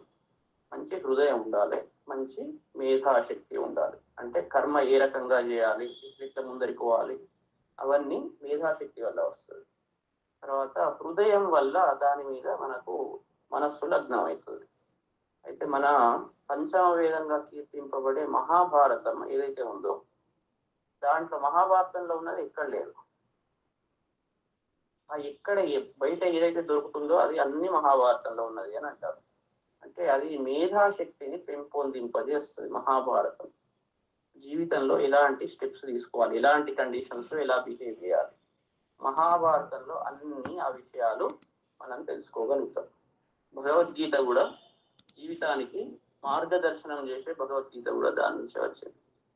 తర్వాత రామాయణం ఎట్లాంటిదంటే మన హృదయాన్ని ట్యూన్ చేసేది. హృదయంలో ఏవైతే లోటు ఉంటుందో మనకు లక్షణాలు అవన్నీ ఈ రామాయణం ద్వారా అది శుద్ధి చేసి మన హృదయాన్ని పరిపూర్ణత్వం చేస్తుంది. రామాయణం మనకు హృదయం అయితే మహాభారతం మెదడు అన్నట్టు. అందుకే ఇది ఫస్ట్ మనం హృదయాన్ని పట్టుకున్నాం. ఎందుకంటే హృదయం చాలా మోస్ట్ ఇంపార్టెంట్. అది సరిగ్గా ఉంటే మేధాశక్తి సెకండరీ. ఇది సూర్యుని లాంటిదైతే, హృదయం సూర్యుని లాంటిదైతే ఆ మేధాశక్తి ఏదైతే ఉంటుందో చంద్రుని లాంటిది. ఇది సరిగ్గా ఉంటే ఈ కిరణాలు ప్రాపర్ గా మెదడు మీద పడతాయి. చాలా సైంటిస్ట్ ఉన్నాడు మహామేధావంతుడు, కానీ హృదయం లేదు. లేకుంటే ఏం చేస్తాడు, దేశాన్ని అమ్ముకుంటాడు. వాడు బెటరా, హృదయం గలవాడు వాడికి ఏం చేత కాదు. వాడు మనస్సులోనే మంచి సంకల్పాలతో ఉంటాడు. వాడికి ఏం చేత కాకుండా వాడు మంచి పనులు చేస్తాడు. కాబట్టి ఫస్ట్ హృదయం ఇంపార్టెంట్. అయితే ఈ రామాయణం మన అన్ని గ్రంథాల్లో హృదయము లాంటిది అని చెప్తారు అన్నట్టు. అలాంటి రామాయణంలో సుందరాకాండ ఇంకా కోరు. అందుకే దీంట్లో ఎంత వర్ణాలను మీరు చూస్తుంటే ఇవన్నీ చెప్పేటివి ప్రతి విషయాన్ని మనం జీవితంలో కొన్నైనా తీసుకొని మనం పాటిస్తే మన జీవితం మొత్తం 180 degrees రివర్స్ తిరుగుతుంది. కాబట్టి ప్రతి మాట ఇవన్నీ మనం లోపలికి తీసుకొని హృదయంలో ఏవైనా మలినాలు ఉంటే, అందరికి ఉంటాయి, వాటిని శుద్ధి చేసుకోవాలి. శుద్ధి చేసుకున్నప్పుడు పరిపూర్ణ చంద్రకళలతో ఈ హృదయం ప్రకాశిస్తుంది. అయితే ఇక్కడ ఇక మళ్ళీ ఏం చెప్తున్నాడు, అలాంటి సీత, అలాంటి ఆమె, అన్ని లక్షణాలున్న ఆమె ఈ కష్టాలు పడుతుంది అని బాధపడుతున్నాడు హనుమంతుడు. ఇవాంతు శీల సంపన్న ద్రష్టం అర్హతి రాఘవ రావణేన ప్రమథితం తపోమివ పిపాసిత. రాఘవ, రాముడు, శీల సంపన్నాం రావణేన ప్రమథితాం, ఈమె ఉత్తమ శీల సంపన్న, ఉత్తమ శీలంతో కూడినది. ఉపపన్న అంటే సంపన్న. రావణేన ప్రమథిత, రావణునితో పీడింపబడినది అయినా ఇమా పిపాసిత ప్రపామివ ద్రష్టం అర్హతి. దప్పికొన్నవాడు ప్రపామివ, చలివెందల నీళ్లు ఏదైతే ఉంటుందో, అంటే బాగా దప్పితో ఉన్నవాడు ఈమెను చూడగానే ఇక్కడ మామూలుగా ఏం చెప్తున్నాడు, దప్పికొన్నవాడు చలివెందలను చూడాలి అని చూడడం ఎట్లనైతే అర్హుడో, అది చూడడానికి ఒక నదిని చూడడం ఎట్లా అర్హుడో, ఎందుకంటే అతనికి కావాల్సింది అక్కడ దొరుకుతుంది అన్నట్టు.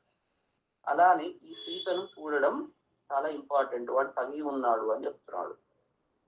అంటే ఇలాంటి ఈమె ఎవరైతే ఉన్నారో రాముడు ఎట్లా ఉన్నాడు, పిపాస తప్పి ఉన్నవాడు. అక్కడ ఇలాంటి స్థితిలో ఉన్నది ఈమె, రావణుని చేత పీడింపబడిన స్థితిలో ఉన్నది. అతను దప్పికొన్నవాడు, ఈమె చలివెందల్ లాంటిది, ఈమెను చూడాలి ఆ రాఘవుడు ఈమెను తొందరనే, ఎందుకంటే దప్పితో ఉన్నాడు కాబట్టి తొందర పోయి తాగాలి, కాబట్టి అతను తొందర రావాలి అని ఇక్కడ ఆలోచన చేస్తున్నాడు అన్నట్టు. అలాంటి కండిషన్లో ఇలాంటి గుణాలు కలిగిన ఈ సీతాదేవిని తొందరగా రాముడు వచ్చి అందుకొని తన దప్పికను తీర్చుకోవాలి అని చెప్పి అస్యానూనం పునః లాభాత్ రాఘవ అస్యా నూనం పునః లాభాత్ రాఘవ ప్రీతిం ఏష్యతి రాజా రాజ్య పరిభ్రష్టః పునః ప్రాప్యేవ మేదిని. రాఘవ పునః అస్యా లాభాత్, మళ్ళీ తిరిగి ఈమె యొక్క లాభం వల్ల రాజ్య పరిభ్రష్టః రాజా మేదిని పునః ప్రాప్యేవ, రాజ్యభ్రష్టుడైన రాజు భూమిని మళ్ళీ పొందుతే, అంటే రాజ్యాన్ని మళ్ళీ పొందుతే నూనం ప్రీతిం ఏష్యతి, ప్రీతి ఒకడున్నాడు రాజు, వానికి రాజ్యం పోయింది, మళ్ళీ గెలిచాక ఎట్లా ప్రీతిని పొందుతాడు? ఇప్పుడు పొలిటీషియన్స్ ఉన్నారు కదా, వాళ్ళు 2 సార్లు ఓడిపోయి మళ్ళీ ఒకసారి గెలిస్తే పార్టీలు చేసుకుంటారు. అంటే రాజ్యాన్ని కోల్పోయిన వాడు మళ్ళీ రాజ్యాన్ని పొందితే ఏ రకంగానైతే సంతోషపడతాడో, ఈ రాముడు కూడా సీత అనే రాజ్యం అన్నట్టు. ఇక్కడ రాజకీయ నాయకుడికి రాజ్యమే మెయిన్, వాడికి ఎల్లప్పుడు దాని మీద వాడికి సిద్ధం ఉంటుంది, ఇలా గెలవాలి ఇలా గెలవాలి. ప్రజలు ఎట్లా మంచిగా ఉండే వాడికి గది కాదు, రాజ్యం ఎలా పొందాలి అని ఇలానైతే దృష్టి ఉంటుంది, ఎందుకంటే వాడికి చాలా అది అత్యంత ప్రీతికరం. అట్లనే ఈ రామునికి సీత అంత ప్రీతికరం కాబట్టి సీతను పొంది మళ్ళీ రాజ్యము తిరిగి పొందితే ఏ రకంగానైతే సంతోషం ఉంటుందో ఆ విధంగానే తొందరలోనే తప్పక ఈ రాముడు ఈ సీతను పొంది ఆ ప్రీతిని, ఆనందాన్ని అనుభవించగలుగుతాడు అని శుభవాక్యాలు పలుకుతున్నాడు. ఇవన్నీ చెప్పి పాజిటివ్, అంటే తప్పకుండా సీతను రాముడు పొందుతాడు. కామభోగై పరిత్యక్త హీనా బంధు జనేన చ ధారయత్యాత్మనో దేహం తత్సమాగమ కాంక్షిణి. కామభోగై పరిత్యక్త, అన్ని కోరికలు భోగాలతో పరిత్యక్త, చుట్టూ అన్ని వైపుల నుండి త్యక్త విడవబడినది, అంటే దేన్ని అనుభవిస్తలేదు. బంధుజనైన హీన, బంధుజనంతో కూడా హీనురాలైంది, శూన్యురాలైంది, అంటే ఎవరు దగ్గర లేరు చుట్టాలు. తత్సమాగమ కాంక్షిణి, ఆ సీత ఎలా ఉన్నది, ఆ రాముని యొక్క సమాగమాన్ని కోరుకుంటుంది. కాంక్షిణి, ఆ సమాగమాన్ని కోరుకుంటుంది, అలాంటి స్థితిలో ఉన్నది. తర్వాత చుట్టాలను కూడా కోరుకుంటుంది. ఫస్ట్ ప్రైమరీ చుట్టాలు ఎవరు? రాముడు. కోరుతూ దేహం ధారయతి, ఈ శరీరాన్ని ఆ ఆశతో ఈ దేహాన్ని ధరిస్తున్నది, అంటే ప్రాణాలు ఇంకా వదిలిపెట్టేది, ఎందుకంటే ఆశతో ఉంది. ఆశ ఎందుకు ఉంది అంటే రాముడు ఇంతకుముందు చెప్పారు కదా, రాముడు లక్ష్మణుడు వాళ్ళ ప్రయత్నం గురించి తెలిసింది కాబట్టి వాళ్ళ ప్రయత్నం మీద నమ్మకంతో తప్పకుండా వస్తారు, నన్ను తీసుకుపోతారు అనే నమ్మకంతో ఆమె దేహాన్ని వదిలిపెట్టకుండా మళ్ళీ రాముడిని కలుసుకోవాలని ఆ కాంక్షతో ఆమె శరీరాన్ని వదిలిపెట్టలేదు అని చెప్తున్నాను. మరి ఆయన నమ్మకం, భోగాలు లేవు, బంధువులు దగ్గర లేరు, అయినా ఎట్లా ఆశ ఉన్నది అంటే రాముని మీద నమ్మకము అన్నట్టు. నాకు పరమాత్మ మీద ఎప్పుడైతే గురువు మీద నమ్మకం ఉంటుందో తప్పకుండా వాళ్ళు నన్ను తీసుకుపోతారు. ఎట్లా ఉన్నా కూడా, కండిషన్స్ ఏ రకంగా ఉన్నా, ఎప్పుడైతే మనకు ఆ నమ్మకం ఉంటుంది తప్పకుండా జరుగుతుంది. అది నమ్మకం లేకుంటే ఏమవుతుంది? అయ్యో నేను ఇక్కడ ఉన్నా, ఈ రాముడు అసలు నన్ను గుర్తు పెట్టుకున్నాడో పెట్టుకోలేదు, వస్తాడో రాడు, అసలు ఇది దొరుకుతుంది ఆయనకు, ఇక్కడెక్కడనో ఉన్నది, ఈ అనుమానాలు వస్తే, ఇలాంటి ఆలోచనలు వస్తాయి, ఆత్మహత్య చేసుకోవాలన్నో వేరే ఆలోచనలు వస్తాయి, వేరే పనికి పూనుకుంటారు. కానీ అతని మీద ఉన్న నమ్మకంతో, ఆ నమ్మకం అందుకే అంత ఇంపార్టెంట్, ఆ నమ్మకంతో ఆ పనులు ఏం చేయకుండా ఇంకా శరీరాన్ని ధరిస్తున్నది, ఈ కష్టాలను ఓర్చుకుంటూ శరీరాన్ని ధరిస్తున్నది. నైషా పశ్యతి రాక్షస్యో నియమాన్ పుష్ప ఫలద్రుమా ఏకస్థ హృదయ నూనం రామమేవాను పశ్యతి. ఈమె రాక్షస్య న పశ్యతి ఇమాన్ పుష్ప ఫలద్రుమాన్ న ఏకస్థ హృదయ రామమేవ అనుపశ్యతి నూనం. ఈమె చుట్టూ ఎవరున్నారు? రాక్షస స్త్రీలు ఉన్నారు, ఎప్పుడు భయపెట్టిస్తున్నారు. కానీ ఈమె వాళ్ళని చూస్తున్నదా? చూస్తలేదు. నా పశ్చతి చూస్తలేదు. ఆమె యొక్క మనస్సులో వీళ్ళు కనబడుతులేరు, అంటే వాళ్ళ మీద దృష్టి లేదు. ఇమాన్ పుష్పఫల ధ్రువాన్ నా, ఇక్కడ చుట్టూ మంచి పుష్పాలు ఫలాలు ఉన్నాయి, వాటిని ఏమన్నా చూస్తున్నదా అంటే వాటిని కూడా చూస్తలేదు. ఏకస్థ హృదయ రామమేవ అనుపశ్యతి నూనం.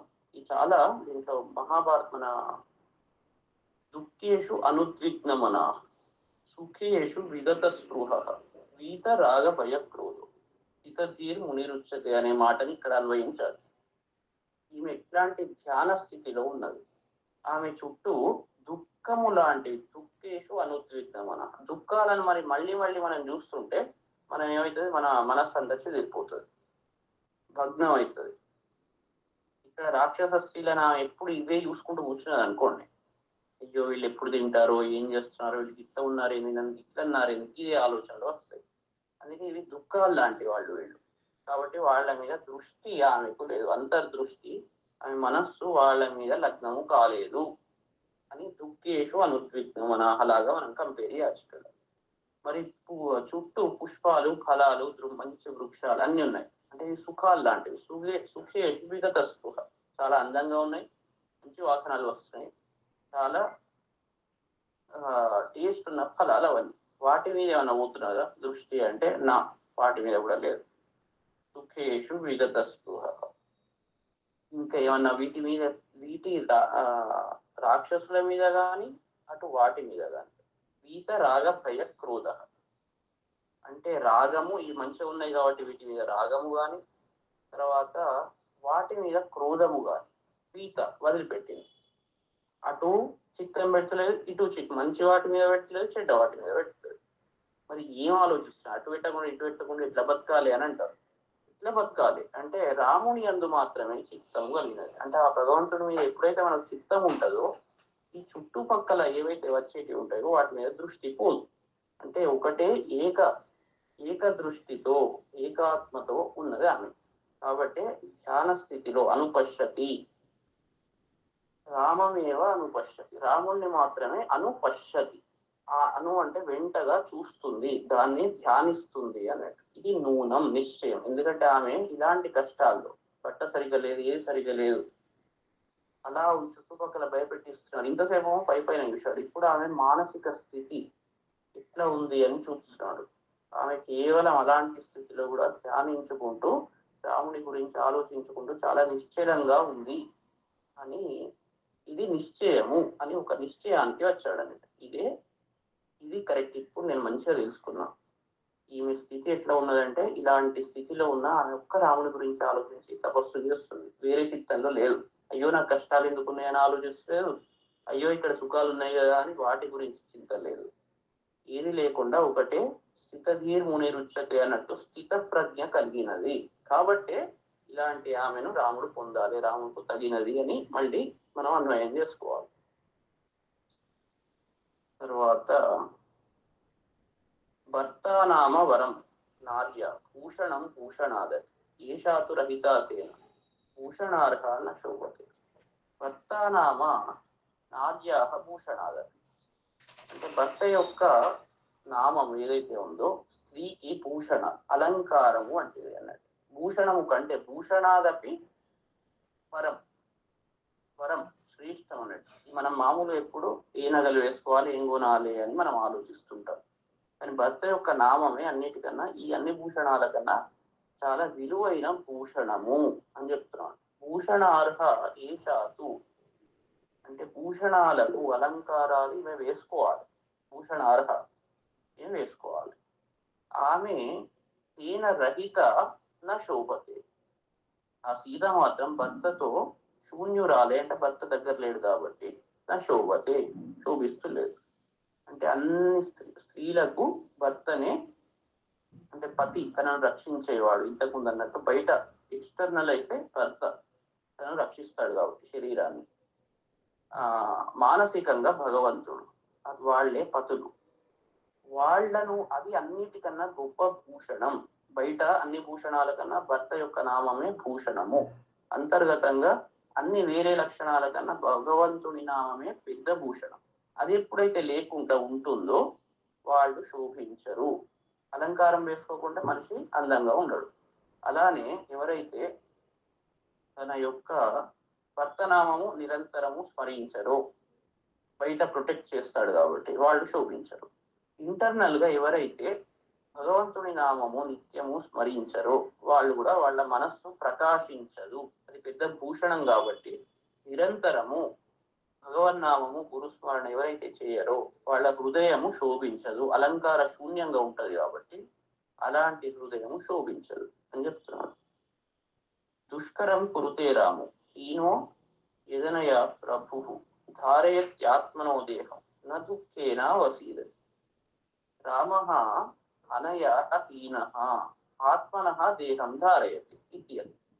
రాముడు ఈమెతో హీన శూన్యుడైనాడు అంటే దూరం ఉన్నాడు అని అంటే ఆమె దగ్గర లేదు.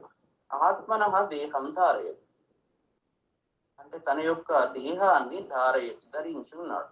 శూన్యుడైనా కూడా, ఈమెతో శూన్యుడైనా కూడా దేహాన్ని అయితే ధరించి ఉన్నాడు అనేది ఏదైతే ఉందో దుఃఖముతో నావసీదతి ఇది ఎత్ అంటే దుఃఖంతో కృంగిపోతున్నాడు. అవసీదతి అంటే కింద పడుతున్నాడు, నాశనం అవుతున్నాడు అంటే కృంగిపోతున్నాడు అన్నట్టు. దుఃఖంతో బాధపడుతున్నాడు అనేది ఏదైతే ఉందో ప్రభువు ఆ రామచంద్రుడు దుష్కరం కర్మ కురుతే, ఇది మామూలుగా చేసేది కాదు, చాలా కష్టమైన పని. అలాంటి కర్మను ఆయన చేస్తున్నాడు, ఎవ్వరు చేయలేని పని ఆయన చేస్తున్నాడు అని రాముని గురించి ఆలోచిస్తున్నాడు. ఇమాం అసిత కేశాంతం శతపత్ర నిభేక్షణ సుఖార్హాం దుఃఖితాన్ దృష్ట్వా మమాపి వ్యతితం మన. అసిత కేశాంతం, సిత అంటే తెలుపు, అసితం అంటే నలుపు. ఆ కేశాల యొక్క చివర్లు అంటే మంచి ఆమె కేశాలు ఇట్లా ఉన్నవి అంటే నల్లగా ఉన్నాయి కేశాంతాలు. శతపత్ర నిభేక్షణ అంటే తామర పూల వంటి నేత్రములు కలిగినవి, అలాంటి నేత్రాలతో శోభిల్లేది. సుఖార్హం సుఖానికి తగినది. ఇమాం దుఃఖిత అలాంటి ఈమె దుఃఖిస్తున్నది.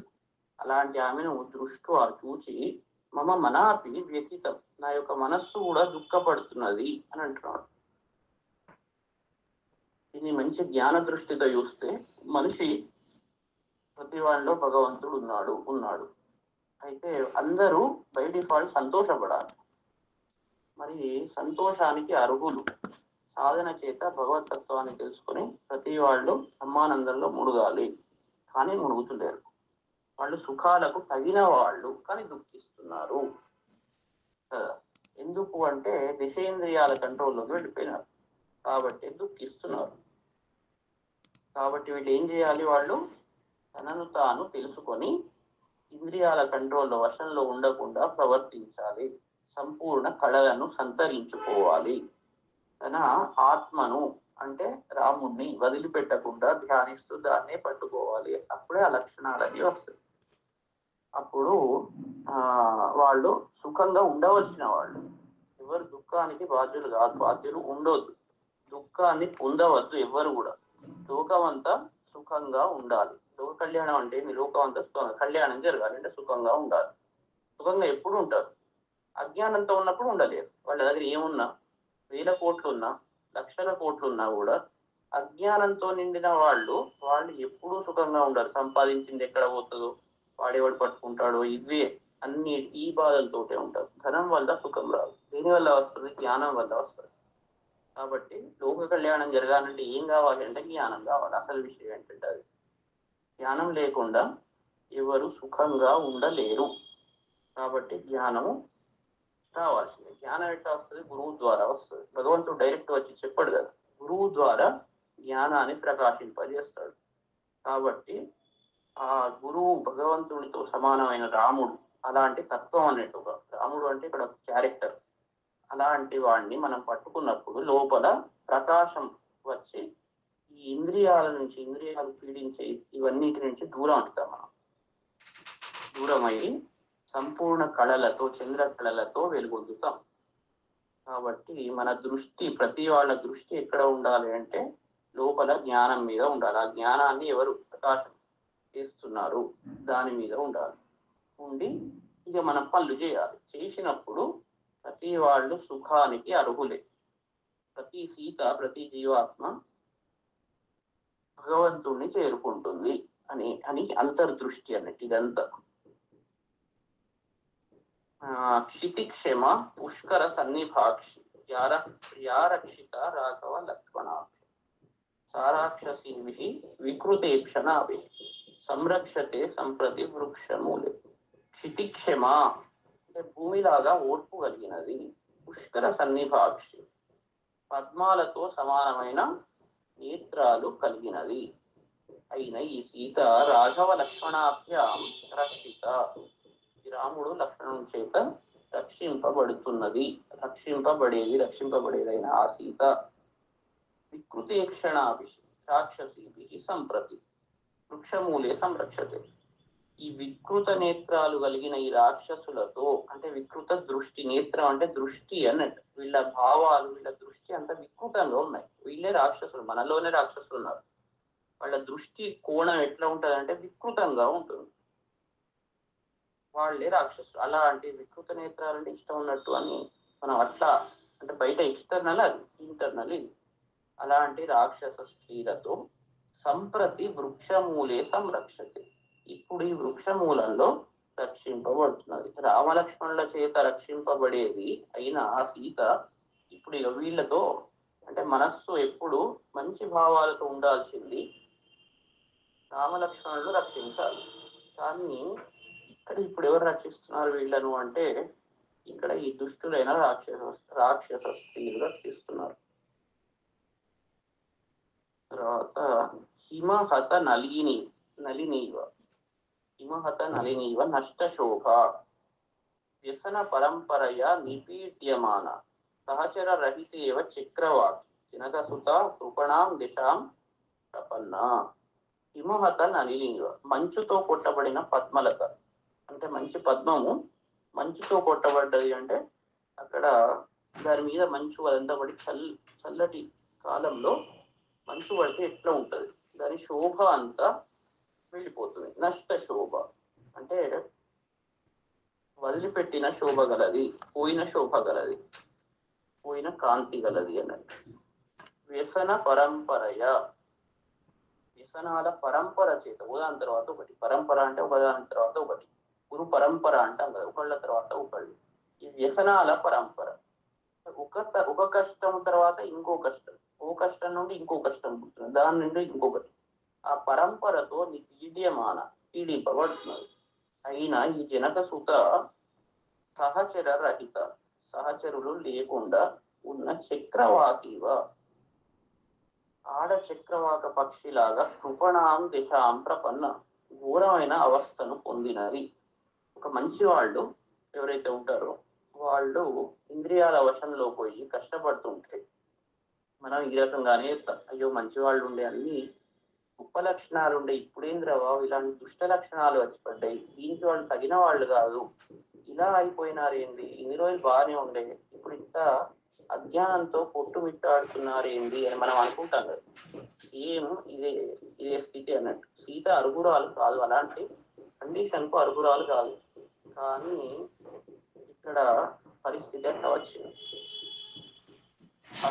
మళ్ళీ ఏం చెప్పాడు, ఇలాంటి వాళ్ళకు కూడా ఇలా కష్టాలు వస్తాయి, ఇలాంటి అంటే మంచి వాళ్ళకు కూడా అజ్ఞానానికి లోనవుతారంటే లోనవుతారు, ఎందుకంటే కాలం యొక్క పరిస్థితిని ఎవరు తప్పించలేరు అని ఇంతకుముందు చెప్పారు. మనం దాని ప్రతి మాటను రెండు రకాలుగా తీసుకోవచ్చు. ఇక్కడ ఈ సుందరకాండ ఒకటి వాచ్యార్థం అంటారు. మనం కావ్యాల్లో రెండు అర్థాలు ఉంటాయి. ఏంది ప్రతిదానికి ఇట్లా చెప్తున్నాడు అంటే లేదు, కావ్య లక్షణాల్లో రెండు ఉంటాయి. ఒకటి వాచ్యార్థం, ఇట్లా చెప్పబడ్డదు అట్లా ఉంటది, వాక్యార్థం అంటారు. రెండు ధ్వని, అసలు అది ఏం ధ్వని చేస్తున్నది లోపల, అవి చెప్పదలుచుకున్నది ఏమిటి. ఎందుకంటే ఒక్క వాక్యార్థం చూస్తే ఆ సీత కష్టపడితే ఏంది అని మనకు అనిపిస్తుంది. నాకేంది, ఆమె కష్టపడితే సరే బాధపడతాం, అయితే ఏంటి దీని నుంచి నేనెందుకు చదవాలి, ఇది మళ్ళీ నేను ఏం నేర్చుకోవాలి అని మనకు అనిపిస్తుంది కదా. ఏదైనా ఒక విషయాన్ని మళ్ళీ మనం ఎందుకు తెలుసుకుంటాం, ఆ కాలంలో సీత కష్టపడ్డది, ఒక స్టోరీ అది. అయితే నాకేంటి ఇప్పుడు అంటే అప్పుడు ధ్వని, ఇంటర్నల్ మీనింగ్ తెలియాలి. అది తెలిసినప్పుడు అసలు ఏం చెప్పదలుచుకున్నాడు. కాబట్టి ఈ లోపలి మీనింగ్ తెలియనంత వరకు బయటి స్టోరీనే వింటుంటే పెద్ద ఏముంది, ఎవరికన్నా చెప్తాం, ఫారినర్స్ కు చెప్పాం, లేదా ఎవరన్నా వాళ్లకు ఏంటి మీ రామాయణం దాంట్లో ఉన్న గొప్పతనం ఏంటి, సీత అట్లా అట్లా జరిగింది ఒక స్టోరీ. ఇప్పుడు కూడా అనేకమైన స్టోరీలు జరుగుతున్నాయి, అయితే ఏంటి అనే క్వశ్చన్ వస్తుంది. అందుకే మనం రెండు రకాలుగా ప్రతిదాన్ని అన్వయించాలి. వాచ్యార్థము, ధ్వని, లోపలి మీనింగ్ తెలుసుకున్నప్పుడు మనం పరిపూర్ణంగా అర్థం చేసుకుంటాం. అది మన జీవితంలో ఎట్లా అన్వయం చేసుకోవాలి అని మనం అర్థం చేసుకుంటాం. లేకుంటే ఏదో చదివి ఊరుకుంటాం, అట్లా జరిగిందట, పాపం కష్టపడ్డది అని అంటాం. ఆయన కష్టపడు కదా, మనం అట్లనే కష్టపడుతున్నాం, మన పరిస్థితి కూడా గట్లనే ఉన్నది. మన గుణాలు కూడా వాటిని అన్వయించుకుంటే ఆమె కష్టపడ్డది అని అనుకోవడం కాదు, ఎప్పుడో కష్టపడ్డది, మళ్ళీ రాముడు ఆమెను సాధించుకున్నాడు, అయిపోయింది. మళ్ళీ ఎందుకు చదవడం అంటే నిరంతరం ఇది జరుగుతూనే ఉంది మనలో. మనం దాంట్లో అన్వయం చేసుకొని మనను మనం రక్షించుకోవాలి. అందుకే ఇది పారాయణం మళ్ళీ మళ్ళీ చేయాలి. ఒకసారి చదివానండి, నాకు తెలిసింది సుందరకాండ స్టోరీ, తెలిసింది కానీ ఇంకా మారలే, పాస్ కాలే. మనం అన్ని గుణాలను అలవర్చుకోవాలి. ఇది మంత్రం లాంటిది. మంత్రం ఎట్లనైతే మళ్ళీ మళ్ళీ చదువుతామో మనను రక్షించుకుంటాము, రక్షించే వరకు. అంటే ఒకసారి రక్షణ అయిపోయిన తర్వాత అంటే అట్లా కాదు, మళ్ళీ మళ్ళీ మళ్ళీ ఇంద్రియాల వశంలోకి పోకుండా, నిరంతరం భగవద్ధ్యానం నుంచి దూరం కాకుండా ఇది నిరంతరం చదువుతూనే ఉండాలి. ఒక్కసారి చదివితే కాదు. ఎప్పుడు అలాంటి బుద్ధి వస్తుంది మళ్ళీ మళ్ళీ చదవాలనే బుద్ధి అంటే దీని యొక్క ధ్వని అంతర్ లక్షణాలను తెలుసుకున్నప్పుడు. ఇది ఏదో స్టోరీ తెలుసుకొని పక్కకు పెట్టేది కాదు, ఇంకా చాలా విషయాలు ఉన్నాయి నిగూఢంగా. అవి తెలిసినప్పుడు మాత్రమే మనకు అది మళ్ళీ చదవాలి, దాని గొప్పతనం మనకు అర్థమవుతుంది. అయితే అస్యాహి పుష్పవనతాగ్ర శాఖ శోకం దృఢమై, ఇప్పుడు ఏంటి అంటే అట్లాంటి అవస్థను పొందింది అని చెప్పాక అస్యాహి పుష్పవనతాగ్ర శాఖ శోకం దృఢం వై జనయంత్య శోక హిమవ్యపాయేన చ శీతరశ్మి అభ్యుత్తితో నైక సహస్రరశ్మి. పుష్పవనతాగ్ర శాఖ, పుష్పాలతో వంగిన శాఖాగ్రములు కలిగిన ఈ అశోక అస్యాదృఢం శోకం జనయంతి. అవి ఎట్లా ఉన్నాయంటే శాఖాగ్రాలు మొత్తం పుష్పాలతో నిండి ఈ అశోక వృక్షాలు ఆమెకి ఇంకా దుఃఖాన్ని కలిగిస్తున్నవి. అంటే అర్థం ఏంటి అంటే అవి చాలా అందంగా ఉన్నాయి, అవి వేరే ఆలోచనలను గుర్తు చేస్తుంది. ఈ సుఖము ఆమెకు అనేక ఆలోచనలను గుర్తు తెచ్చి ఇంకా శోకాన్ని పుట్టిస్తుంది. ఈ పుష్పాలు ఎందుకు పెట్టుకుంటే అలంకరించుకునేందుకు. ఈ పుష్పాలు అలంకరించుకుంటే ఎవరి కోసం ఈ అలంకారం అంతా? రాముడే పక్కకు లేకుంటే ఈ అలంకారాలు పెట్టుకొని నేను ఏం చేయాలి అని ఇంకా దుఃఖం ఎక్కువ అవుతుంది అవి చూస్తుంటే. హిమవ్యపాయేన అభ్యుత్థిత నైక సహస్రరశ్మి శీతరశ్మి. ఎప్పుడైతే మంచు తొలగిపోయాక పైకి వచ్చిన ఉదయించిన నైక సహస్రరశ్మి 1000 కిరణాలు కలిగిన సూర్య భగవానుడు చలికాలంలో మంచు తొలగిపోయాక పైకి ఉదయించినప్పుడు శీతరశ్మి అంటే తర్వాత చంద్రుడు అంటే సహస్ర కిరణాలు కలిగిన శీతరశ్మి చంద్రుడు ఎవరైతే ఉన్నారో శోకాన్ని కలిగిస్తున్నాడు. మంచు పోయాక పైకి వచ్చిన అంటే ఆకాశం మంచుతో కూడి ఉన్నది, ఆ మంచు తొలగిపోయినాక చంద్రుడు వచ్చాడు.